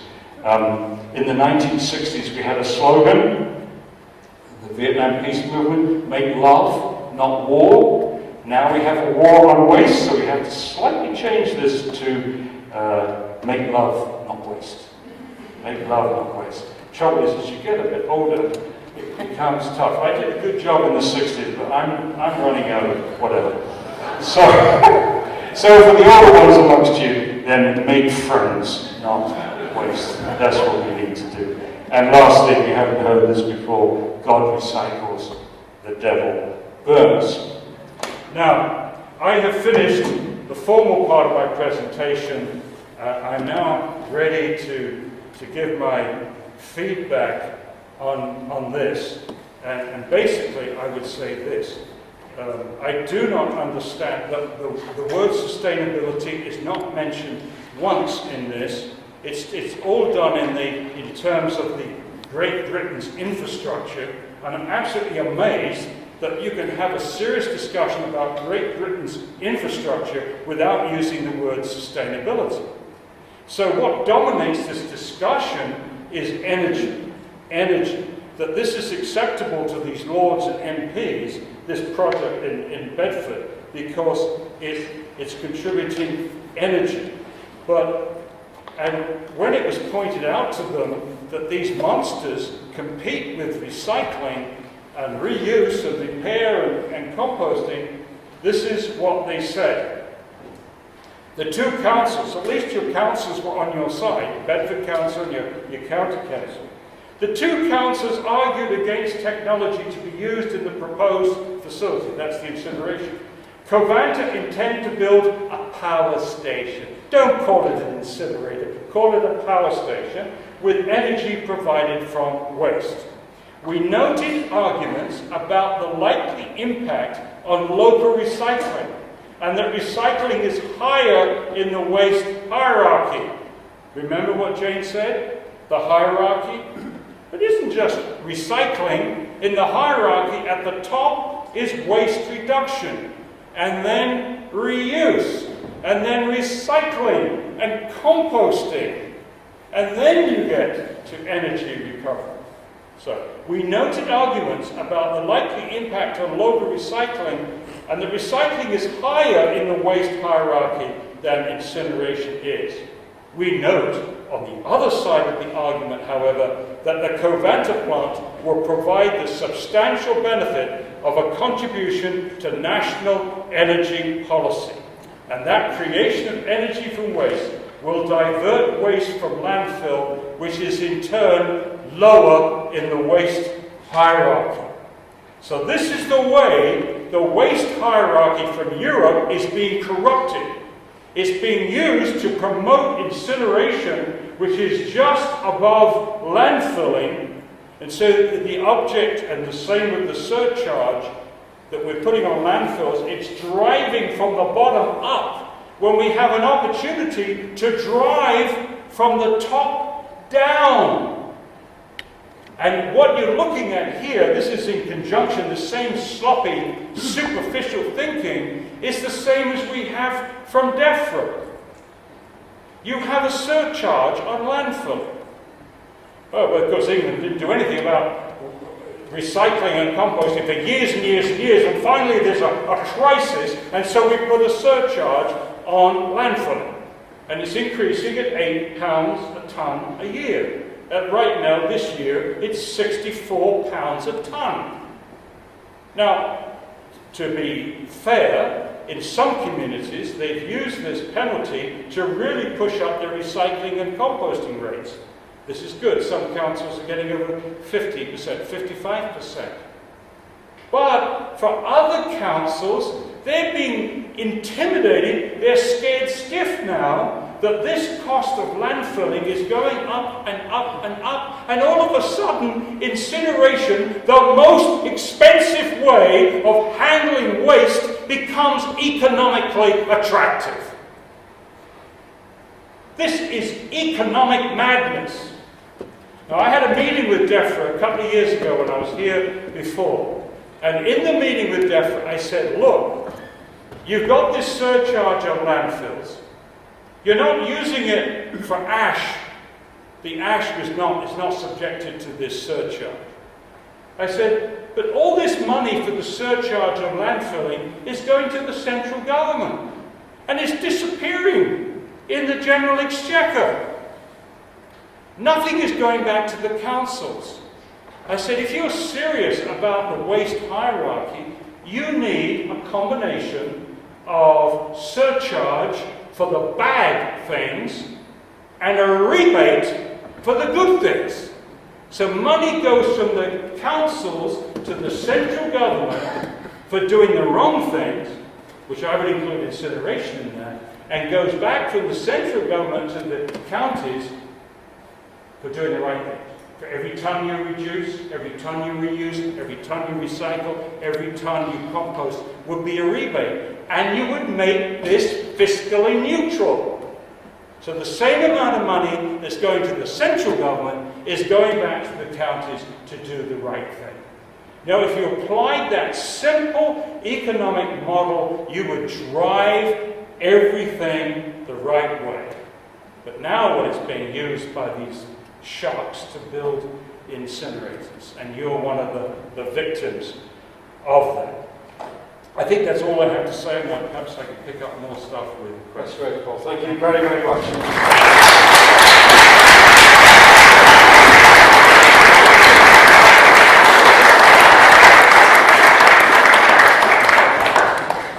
Thank you, Paul.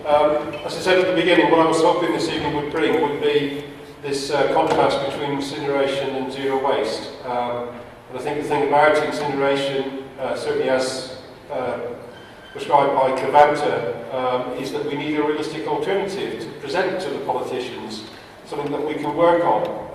And I think both Jane and Paul have given us that insight. But we've got probably half an hour for questions, for further discussion. So I'm going to throw the floor open. There's already hands going up, so I might take 2 or 3 questions at a time. When you ask your question, could you just please say who you are and where you're from? And I'll try and make a quick note of your question as you fire it out at me. So we'll start at the back. And make sure we have the microphones out there. Yeah. There should be 2 microphones. There's another one over here. So, then I may suggest, if you have a question, you line up behind the microphone so that you have a amount of walking to do. I'm David Oakley-Hill from Friends of the Earth in Luton. We hear quite a lot, I think mainly from incineration companies, about MBT, mechanical and biological treatment. And in recent years we're told, oh, it's pretty good now, although it used to be really derided by campaigners against waste. Is there any virtue whatever in MBT, or should we just write it off? Only after you've absolutely maximised all the things that we can do with the community. In other words, for the residual waste, for the genuine residual waste, after a maximum effort. And of course, there's several different ways of looking and designing a mechanical and biological treatment system. What I described to you is my version, or at least Nova Scotia's version, of a mechanical and biological treatment. Here, in Nova Scotia, they put an emphasis on the human capacity to separate, as opposed to the mechanical capacity to separate. And maybe there's a possibility that we can bring in some elegant machinery to increase the efficiency of this Nova Scotia system. Lasers to separate different plastic items and so on. Personally, I would prefer to start with people and bring on the technology as it can be elegantly applied. And also, in the system I've described, you have the way of studying this residual fraction. You're making it visible.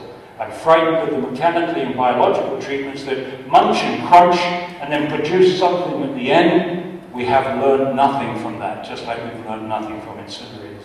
So keep in the zero waste research idea. I think you've got another question on the back there, Tony. If you wait for the microphone, please.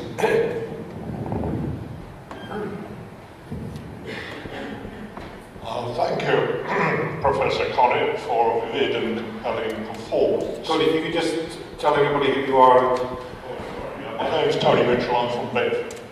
A vivid and compelling performance, much of which I agreed with, some of which I learned from, and some of which I have reservations about. But I'm not going to try and take you on in 2 minutes for what you've just had half an hour to tell us all your arguments. Just a couple of points I'd like to make. You didn't mention the Health Protection Agency in this country, and you had a real good crack at the agencies that look after us in this country. You didn't mention this one. And if I could quote a little bit from the conclusions that they draw about incineration.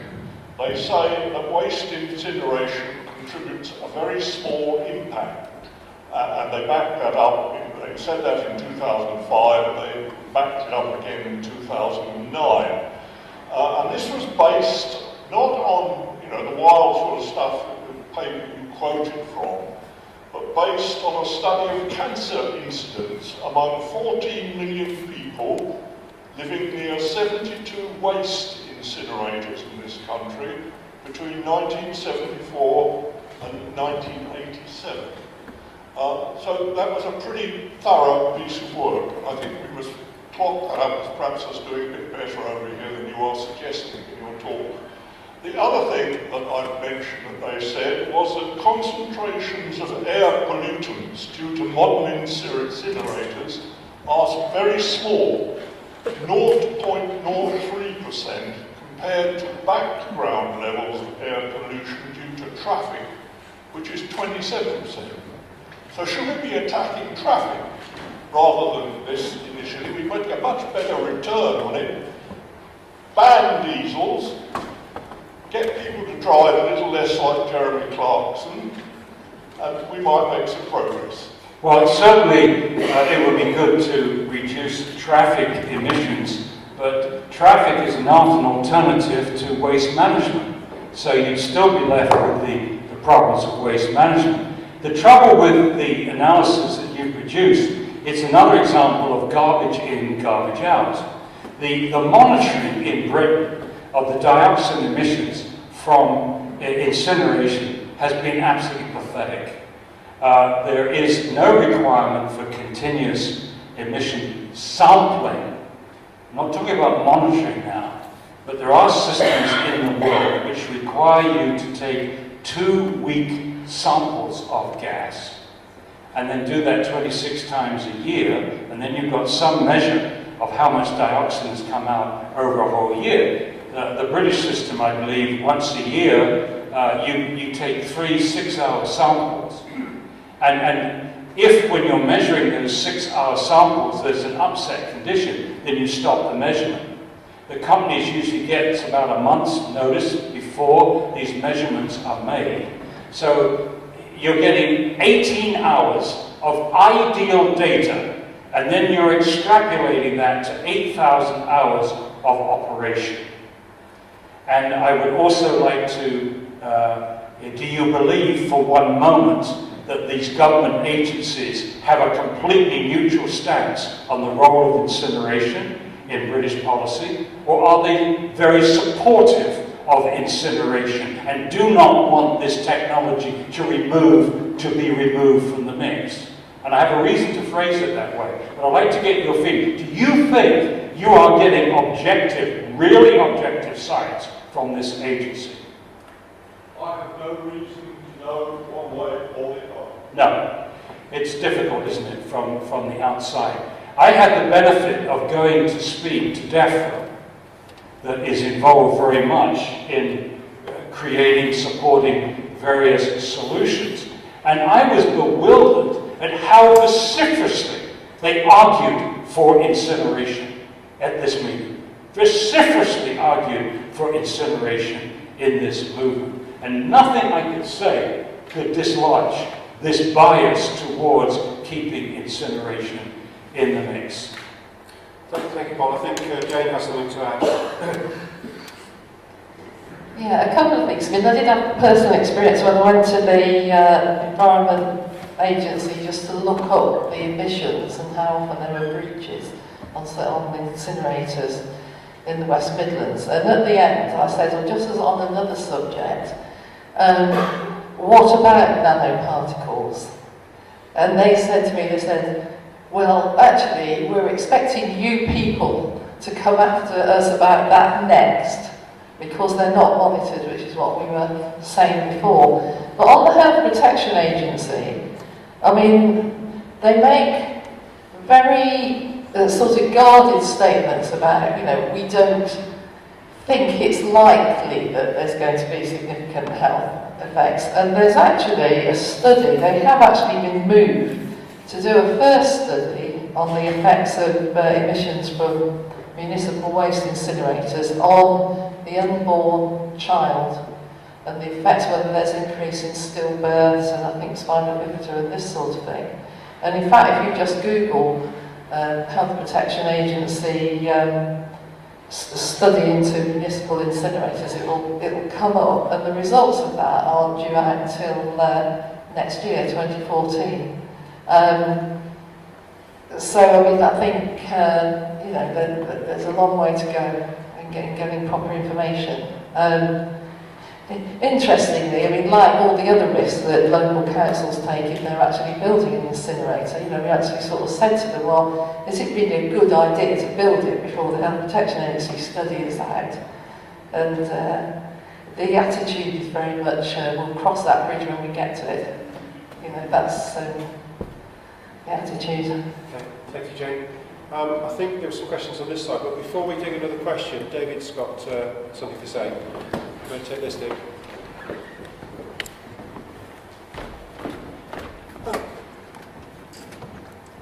To put on a meeting like this, it is free because we want as many people to come as possible. But and we're very grateful for free services being offered by Paul Connett and by Jane. But nevertheless, there are the sort of running expenses. Hire of the premises and advertising and so forth. So we're thinking about a couple of £100, and if you could think about how many people there are roughly in this room and divide it, you know, yourself, and if you've can afford it, I'd be grateful if you could contribute in the yellow boxes which will be passed around while the questions are going on, because we want you to get the maximum out of this occasion. Thank you. And whilst we're on announcements, can I just tell you all that there is another meeting tomorrow night that I'm talking about water fluoridation, an insane policy which started in America, which is the worst recycling in the world. It takes the hazardous waste byproduct of the phosphate fertilizer industry, which they cannot put into the sea by international law. They cannot dump locally because it's too concentrated. But the vagaries of hazardous waste regulation in the United States, if someone buys a hazardous waste, it becomes a product. And on that basis, this product is then put into our drinking water, ostensibly to fight tooth decay. It's a crazy policy. We should never, ever, ever use the public water supply to deliver any medicine, for obvious reasons. You can't control the dose. Critical. You can't control who gets it. It goes to everyone. and it violates the individual's right to informed consent to medication. Now, right now, only 10% of the English population is fluoridated. None in Scotland, none in Wales, 10%, none in Northern Ireland, but just 10% in England. But they're trying all the time. So please, and they were not still fluoridated in Bedford. So people who have lived in Bedford a long time have been exposed to fluoride in two ways. One, the emissions from the brickworks, a major source of air emissions of fluoride. And I find it interesting that Bedford has fluoridated its water. It is conceivable that your water was fluoridated so that people, when they saw dental fluorosis in children in Bedford, would assume it was from the fluoridated water and not from the emissions from the brickworks. But there's a lot to be said about this issue. Again, I've written a whole book about this, the case against fluoride. And it's something that we're doing to ourselves.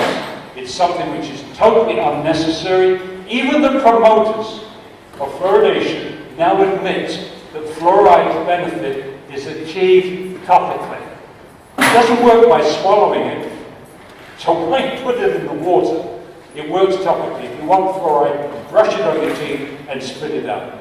So here's something that we can really stop. We have some sympathetic people in the council that already are apparently on the edge of stopping fluoridation in Bedford. I think with this kind of man and woman power, we can push them over the edge. So please come along to tomorrow night. Does every Cynthia, do we know what time it is? 7 o'clock at the Corn Exchange. 7 o'clock at the Corn Exchange. Corn Exchange. We exchange corn for fluoride. Thank you. Thanks, Paul. And in fact, Cynthia just stood up, has got a stand at the back, which has got more information about the Bedford Allergy Support Group and the campaign against fluoride in Bedford, who've organised tomorrow's evening. So, yes, on your way out, make sure you have a look at that stand. And of course, there's other stands at the back as well, largely to do with a bit more information about Friends of the Earth. Let's just take one or two more questions. Are there any more questions? There's a lady at the back. Oh, sorry, there's a gentleman already holding onto the microphone. Let's go. Thank you very much for your eloquent talk on sustainability. You have made it very simple and clear to everyone, at least to me. But just two things. You mentioned nanotechnology. Nanotechnology is a scientific contribution. And because of that, you demonstrated that from the lungs, all these materials like many cadmium and mercury, they go into blood circulation. But there is no evidence whatsoever that they increase the morbidity or mortality of human beings on this planet. There is well-known evidence about tobacco and smoking, about heart diseases and lung cancers. Yes, but not what you have demonstrated. And moreover, the expectancy of life on this planet is on the increase, not on the decrease. How do you explain that? Okay, first of all, the absence of study should not be confused with the absence of harm. Okay, the fact that we haven't done the studies yet. And nanoparticles have been with us for a very long time. With high temperature combustion, you get nanoparticles. The problem with trash incineration is that those nanoparticles are going to be the most toxic nanoparticles. Because any toxic element that we use in commerce ends up in an incinerator, goes through that furnace, is going to come out in a nanoparticle.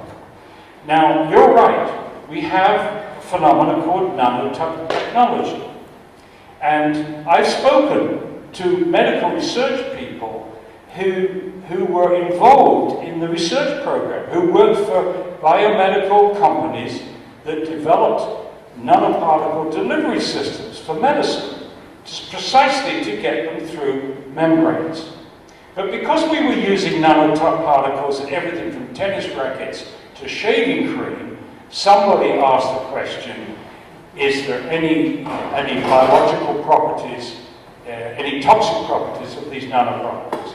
And that's when they started to study them. They started to find them in every tissue.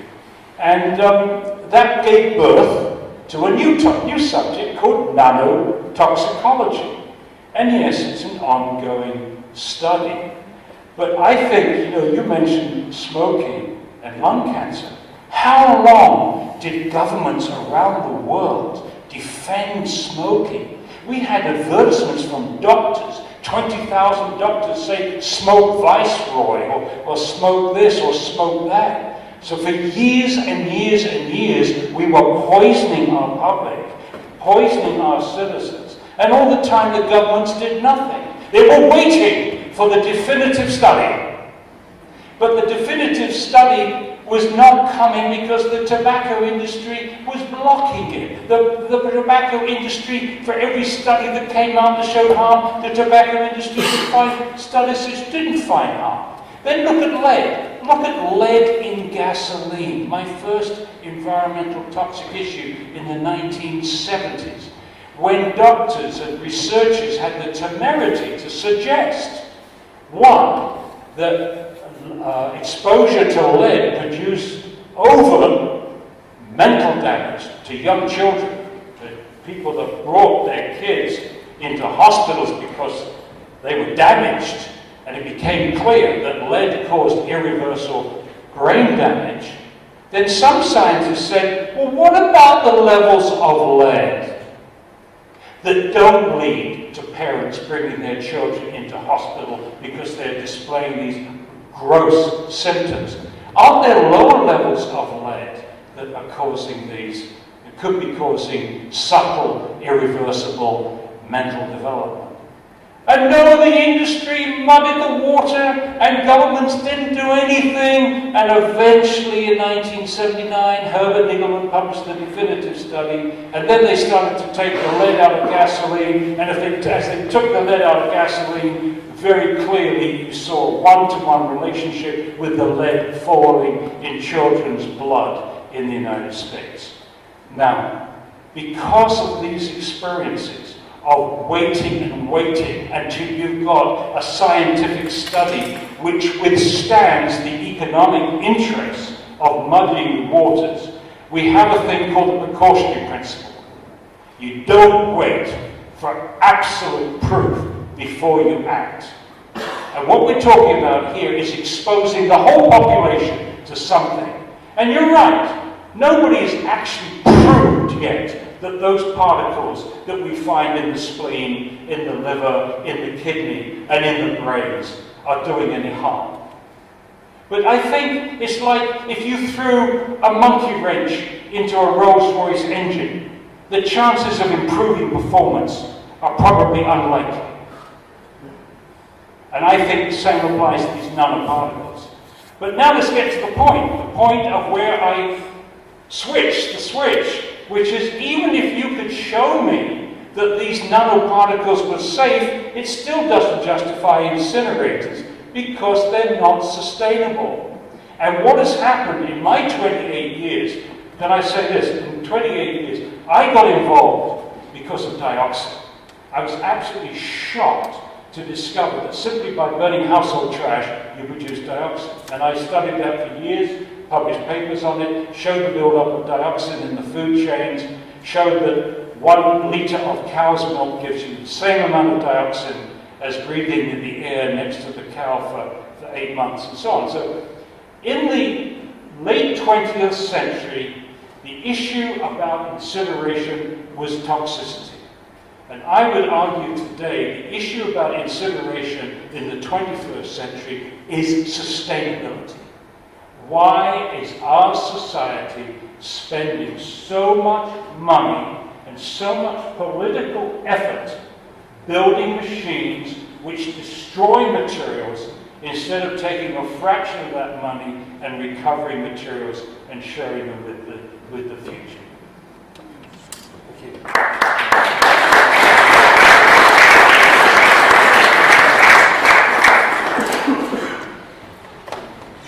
Yes, there's a question. Well, there's a lady at the back. back. Oh, were you before that? Sorry. Yes. My name's Richard Gill. I'm a resident of Bedford. We spoke earlier. Burning is a chemical process, so the energy from that process is just electrons, assuming different levels. But there's the same amount of stuff at the beginning, at the end of the process as there was at the beginning. There's the same amount of rubbish. Professor Burnett, you talked about how much fly ash there was left over.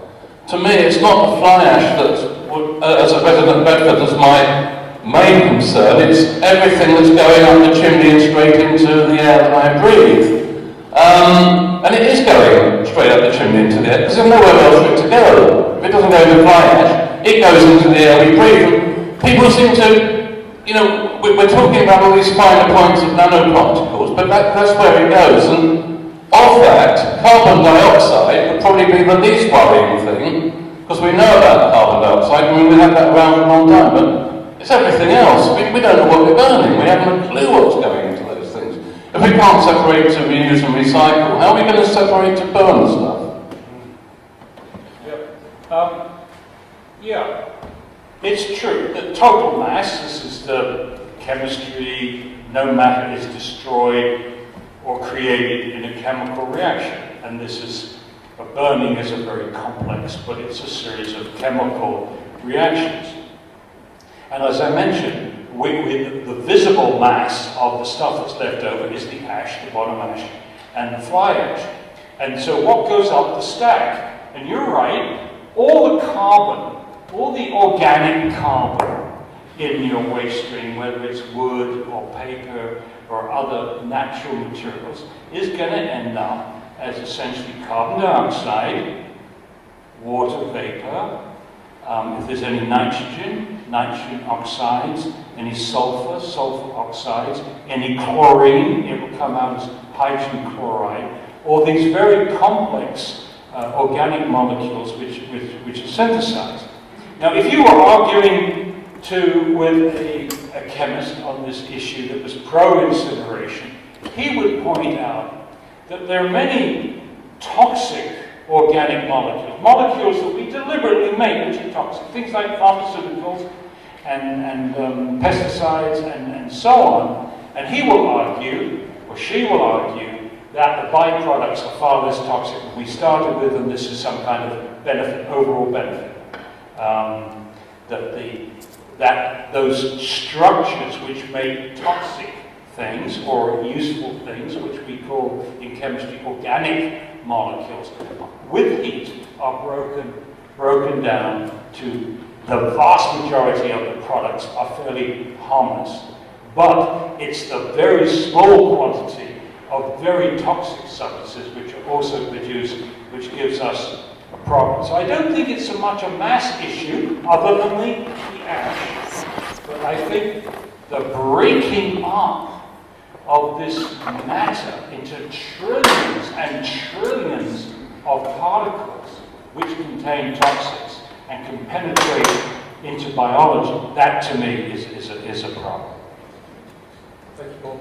I will take some more questions, but first of all, I think Victoria's got an announcement. You've got a microphone. Hello, I'm Victoria. I'm the coordinator of South Bedfordshire Friends of the Earth, and I wanted to say a couple of words about being a Friends of the Earth group, because I know the organisers are very keen to start one.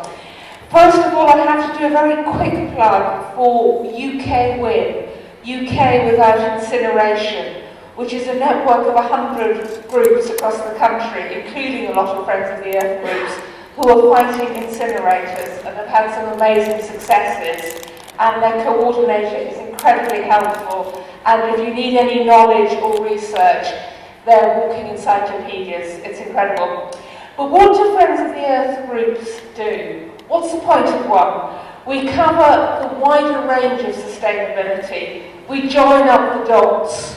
So we cover waste, energy, renewable energy, wildlife, food. And we go from local right up to global. There are Friends of the Earth groups in Nigeria, in South Korea, Indonesia, across the whole world, campaigning on the same issues, which is really exciting. And we have a national office that works with a lot of universities and a lot of expertise. It is a wonderful fund of knowledge. But we have 200 semi-autonomous local groups across the country who campaign for a wide range of issues. We started a local bus service, we've been planting wildflower meadows, we've saved a wood, we're campaigning for renewable energy. All local stuff in the community and saving our local shops. And why this is so powerful is that we are a democracy based on constituents. Email petitions are really useful, but our MPs listen to people who live and work among their local constituents. And this is the way the Friends of the Earth got in 2003 the Household Recycling Act, which was the beginning of all the recycling we're doing. In 2008, we were the first country in the world to get the UK Climate Act. And that was because of local groups. And Patrick Hall in Bedford started off by saying, no, I'm not supporting the Climate Change Act, there's not enough science, climate change isn't really happening. But we worked with the parish councils, and when they turned up and asked him, and he saw his constituents actually cared, he changed his opinion quite fast.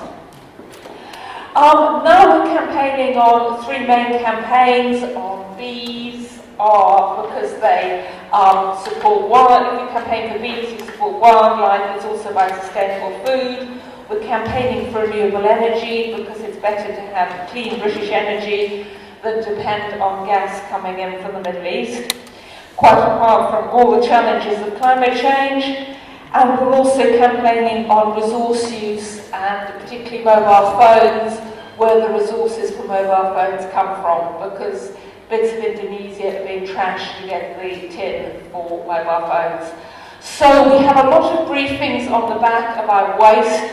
We cover a wide range of issues. So help yourself to any of that. But we're keen to start a group in Bedford. And before you get nervous, it's really easy joining a local group for Friends of the Earth. You get together, you sign a partnership agreement with the national organisation saying basically you won't be rude about National Friends of the Earth, and you'll also help us with the national campaigns. That could just be the odd stall a year. And in return for that, you get public liability insurance, which is marvellous if you want to do stalls anywhere, or if you want to do conservation work.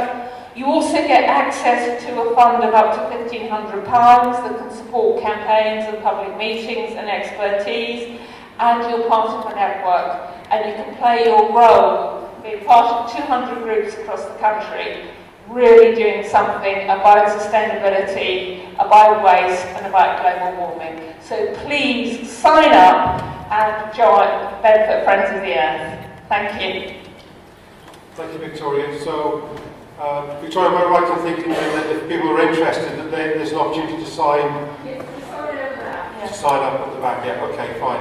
Could I just say we've actually got 2 sign-up sheets. One is to relaunch Bedford Friends of the Earth, and the other is people that are interested in seeing the film Trashed, because we have a copy of the film and we can arrange free screenings at the Quaker Meeting House for people that are interested in seeing it. So there are 2 sheets, and it'd be useful if we've got a contact list for that.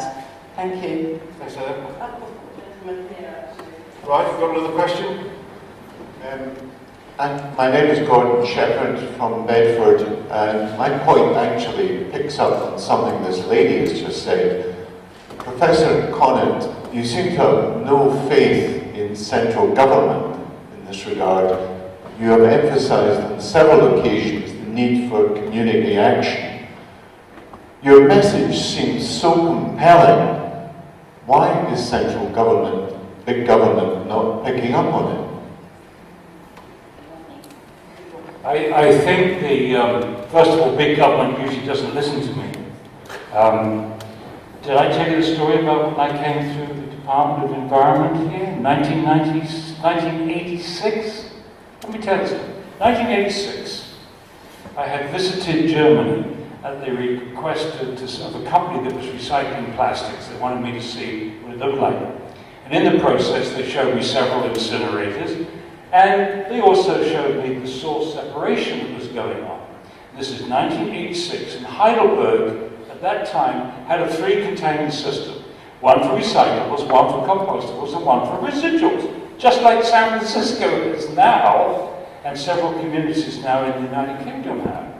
Well, on my trip back from Germany to the United States, I stopped off and I talked to the Department of Environment at that time. And they welcomed me and they gave me nice tea and bickies. And they said, no, Dr. Conant, no need to worry about us building any more incinerators in England because we have too many holes we wish to fill up. And besides, they're very expensive.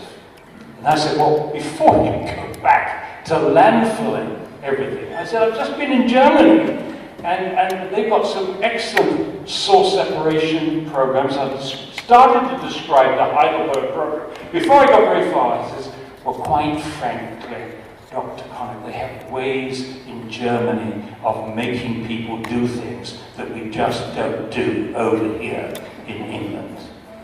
This is 1986, and I think back to that. If only that fellow had listened to me in 1986, we wouldn't have wasted 20-odd years getting these source separation programs coming in. So, forgive me, I don't have a huge amount of faith in central government. I think they're lobbied to death. I think the incinerator industry is a very powerful lobbyist in its own interest. I see in the United States we have more lobbyists for the pharmaceutical industry than congressmen. We see industries influencing every single agency. We see the pharmaceutical industry corrupting the Food and Drug Administration, the National Institute of Health. We see the pesticide industry corrupting the EPA. Right now, the Dow industry is trying to overturn a decision to ban sulfurylfluoride, to phase out sulfurylfluoride as a fumigant in America. They don't use it directly on food in Europe, but right now in the United States, we finally got the EPA to agree to our objections. It took us 8 years to get that. And now Dow Chemical is working Congress to get a vote in to stop this ban of sulfurylfluoride. So, forgive me, if you work on fluoridation, you absolutely have no trust whatsoever for any medical agency in the United States, Canada, Australia, New Zealand, Ireland, or the UK, if you know the fluoridation issue.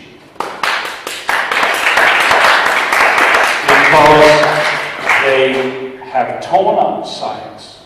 And I mean, I've spent 17 years on this, and it's just heartbreaking to me to be a scientist.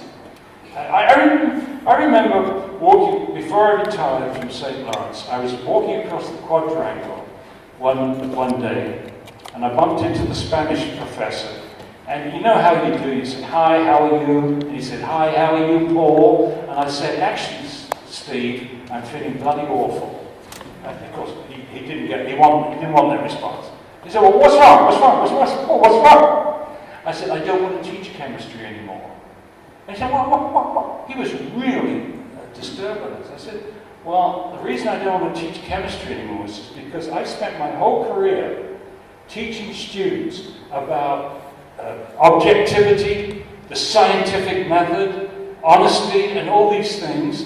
And these kids are taking it in, and they're passing their exams, and they're going out in the real world, and when they get out in the real world, their government tears this up in front of them and substitutes politics for science and does it again and again and again.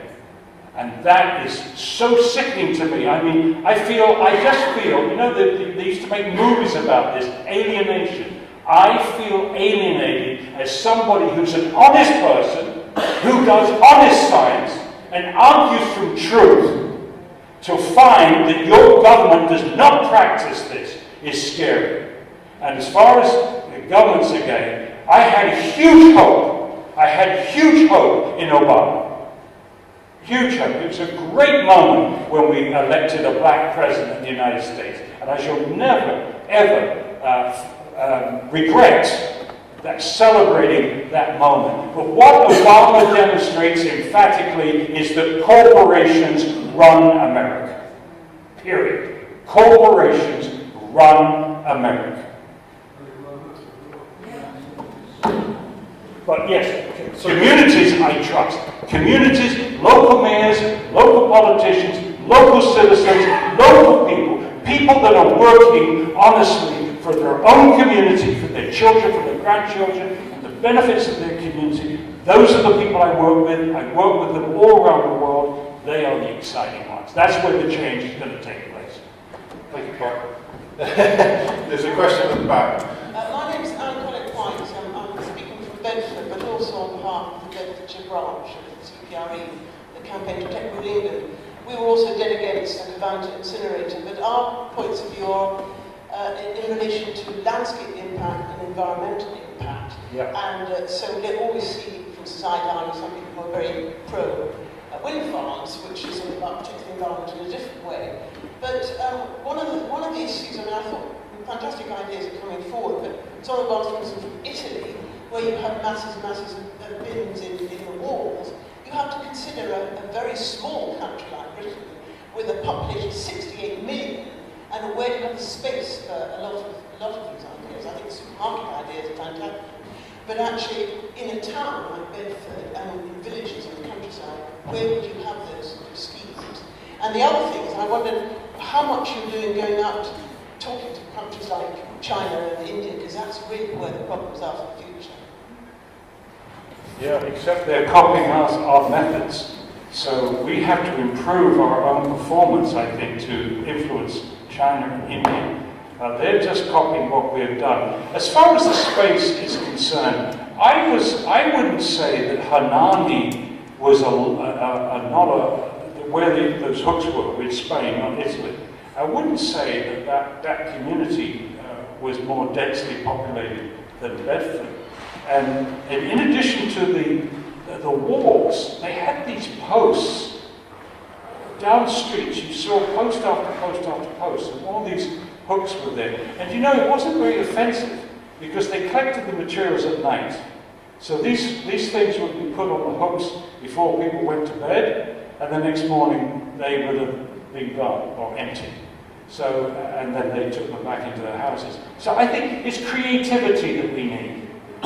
Creative use of space, creative use of our communities and our wisdom in our communities. We can do it if we do it creatively. And I agree with you, by the way. Last time I was here, I was taken to that park, whatever it was, up there, and I looked at that valley.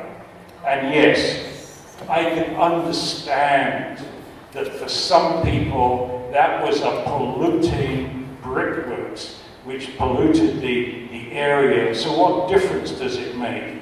Well, I say, look, we should have learned from our mistakes. Knowing what we know now about the pollution from brickworks, would you have entertained having that brickwork industry in that area? And we don't have to keep repeating our mistakes. You've been given this opportunity. Suddenly, what was a horrible industrial site now looks like a beautiful valley, something that could be so positive. So you could put a park in there, all kinds of wonderful things, and we can have a competition about the most creative use of this land, which we've now got back from a polluting industry. And instead of doing that, somebody's talking about putting this polluting incinerator in its place. It really is unimaginative. Thank you, Bob. Wait a minute, we've got until 9:30. Is that our time is up at 9:30? So we've got three more questions I'll take. On the left here, lady in the back, Miss Victoria, and then the gentleman here as well. So in that order. David Toland. I'm a member of the Parish Council in Marston Moortown. I attended most of the parliamentary hearings in Westminster, and I could see from day one, to back up what you've said, that they weren't really interested. Cavanda had their barrister, their very expensive barrister, pushing the questions back to the parish councils, to the unitary authorities. And I thought Cavanda were very, very unprofessional in their whole approach when they were addressing the concerns of the people in Marston and Marston Vale and the surrounding areas. And one other point I would like to say is that going back to Delfra, Carol Spellman, who was in Delfra then, did say local people should become more encouraged of the financial contributions. It wasn't any concern about the health of those people living in that were lorries, over 500 movements per day, which is, we talk about CO2 emissions. All this didn't make economic sense. At the end of the day, it's good riddance to Cavanda, and we hope they don't come back again, and hope no one takes up energy from waste in Central Beds. Thank you. I'll take the other two questions as well before I ask for a response. So at the back there, Victoria. I agree with the lack of trust in governments, but I really think we need to be more hopeful. The anti-incineration campaign across the country has knocked incinerator out after incinerator. And ultimately, you do end up changing, and MPs do end up being forced to follow the tide of public opinion. And I just think it's amazing how much Cavanda have backed down, the fact they're leaving the country, the fact this whole project might be stopped. So I think we really have to have faith that ultimately governments do limp after the people, however irritated we can be with them at the beginning. Thank you. There's another point here. Do you want to take the microphone, please? The Marston Valley, as you call it, is known as Marston Vale, but as a Vale Valley, it's prone to inversion layers forming over it. That's well known from all the years we had pollution pouring into the brickworks. And there's more than one brickworks, I think there's 3 or 4 of them originally. So the whole length of the valley used to trap and build up pollutions. And as with, I think you believe it, smelting works in America and places like that, when there were inversion layers, build up of particular pollutions, including things like chloride, built up to actually deadly levels. I believe there's a case in America where 30 people died overnight from smelting works. Where it built up, nature stopped the pollution distributing. I think whatever height they build this chimney, however well they've done stuff, there'll still be an inversion layer problem. There'll still be a build-up, which will be higher, possibly at a height they don't measure it at, but that layer will lower certain times of year in certain weather conditions. It'll be more noticeable. Where I live at the moment, I've already got the stink of the crematorium within a quarter mile of me, and I can smell the sewage works 2 miles away as well, so they do a particularly good job.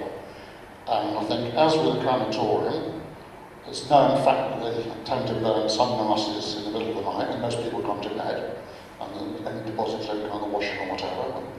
And even, however fine they burn, there are particulates in whatever you're burning. I think it's all really bad news. Apart from anything else, I mean, I know it's a silly simile, but as an illustration, I don't, it's now called DEFRA, the agricultural bit, wasn't it, I believe. But years gone by, the likes of places like Bernard Matthews Turkeys, for instance, used to be told when their random surprise spot checks were, just say for instance, it wasn't, I believe, at 2 o'clock on Tuesday, every other Tuesday, we'll have a surprise check on you. Okay, we'll lay on, as you said, tea and biscuits, and some particularly pretty turkeys for you. Not the moment when it's all the turkeys being kicked around as baseballs. And I think exactly the same will happen with burning anything. Anything really dangerous will be burnt off at 2 o'clock in the morning for 20 minutes, we won't know about it. I'll say burnt off advisedly, probably not completely. Thank you. Okay. One final comment, if it's very brief, but then I'll need to wrap up, I think. The microphone's coming your way.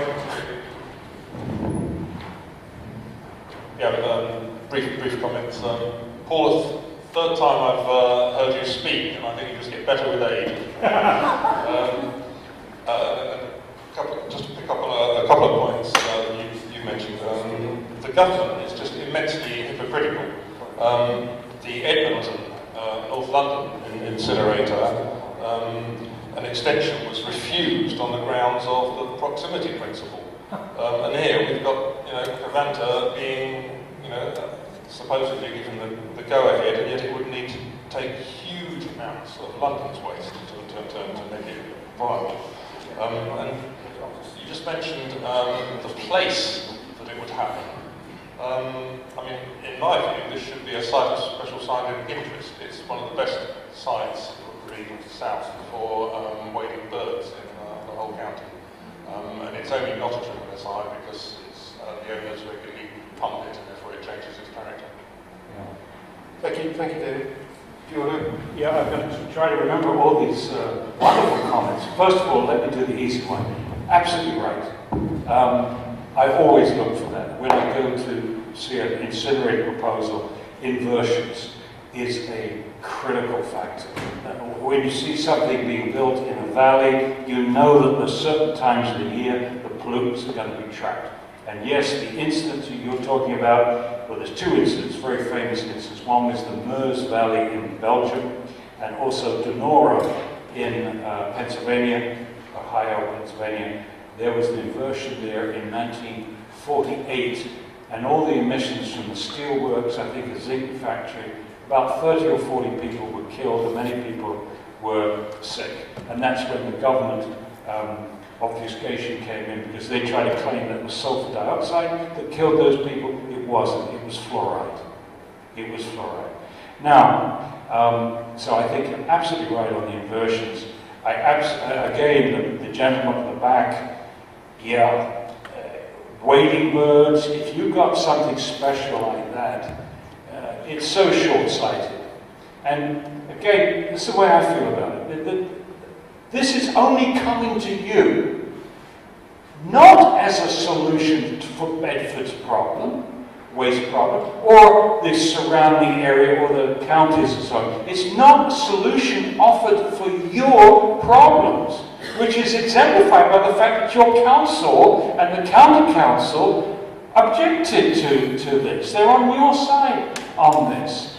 It's coming because this company wants to make a lot of money, and it sees this site as a potential site to make a lot of money with people bringing in waste from all parts of the area. Well, we have ways of dealing with that situation. When someone comes into an area and sets up an operation to make money, you have to take into account all the existing people in that area are making money on other things like hotels, other things like the tourist industry, other things like home values. And there needs to be a way of balancing the new financial interest with the existing financial interest of the people and the community, which has existed long before they came in. And that's what I find absolutely intolerable.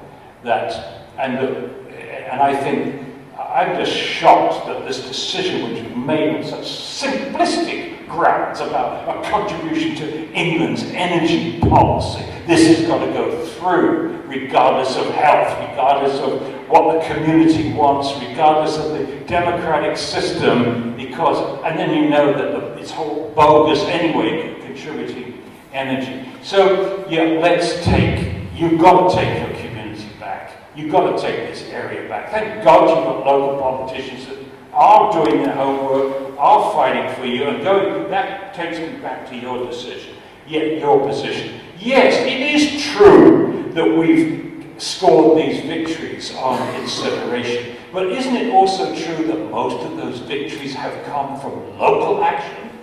Local action, communities organising, and yes, it is important that you have UK Wind, you have Friends of the Earth, to network those local actions and try to get some action at the central level. And yes, we should keep trying to do that. But I've settled on, I'm going to see them in my lifetime, I am going to see and count the victories at the local level. And as far as I think the final message I would say here, something I've said many times, a threatened community is a strengthened community. Come together, rich and poor, black and white, different religions, come together in this county. Protect that vale, protect that valley. It's very precious. It has a lot more environment benefits to give us, and in turn that will translate into economic benefits if tourists want to come to see these wading birds or this beautiful area. Fight for it, fight for it.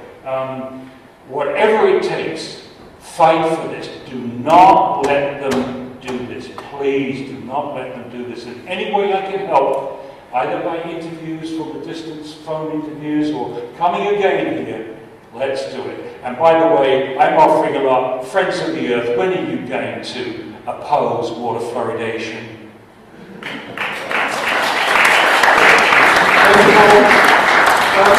Just want to wrap up. As Paul said, if you're looking to get involved, UK Wind, website is ukwind.org.uk.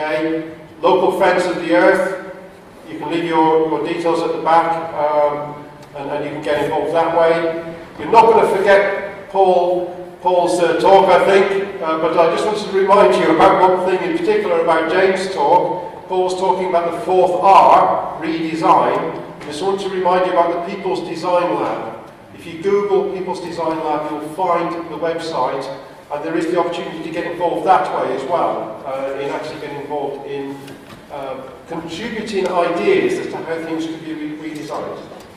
Yeah, the stage that's at with the first 6 months leading up to a conference in September is that there's been a time people have been putting in their suggestions, things they want redesigned. I think they've got at least 100 now, but that's the first phase of suggestions. So that's actually closed for the first phase. There'll be more phases, but the part now is everybody's voting on which one they want to see, just like the coffee capsules, going forward to designers, and I think that includes Cranfield. There's definitely people in Cranfield involved in it. And so I think it's a very exciting thing, and you will get, if you sign up, become a member of the People's Design Lab, and it takes a bit of remembering at first, the People's Design Lab, then you'll get updates on these things and what's happened to it, you know. Okay. So, thank you very much for coming along this evening. Thank you very much to David and to Heather for organising this evening.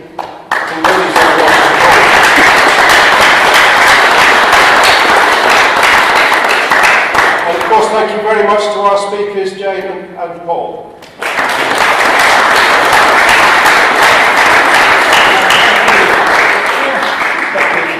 Could I just add that if we were to challenge in a different way this parliamentary decision about the parliamentary order of 2011, the regulator's position on incineration on this, I've got it on this board back, is incineration may be appropriate provided it does not undermine waste management options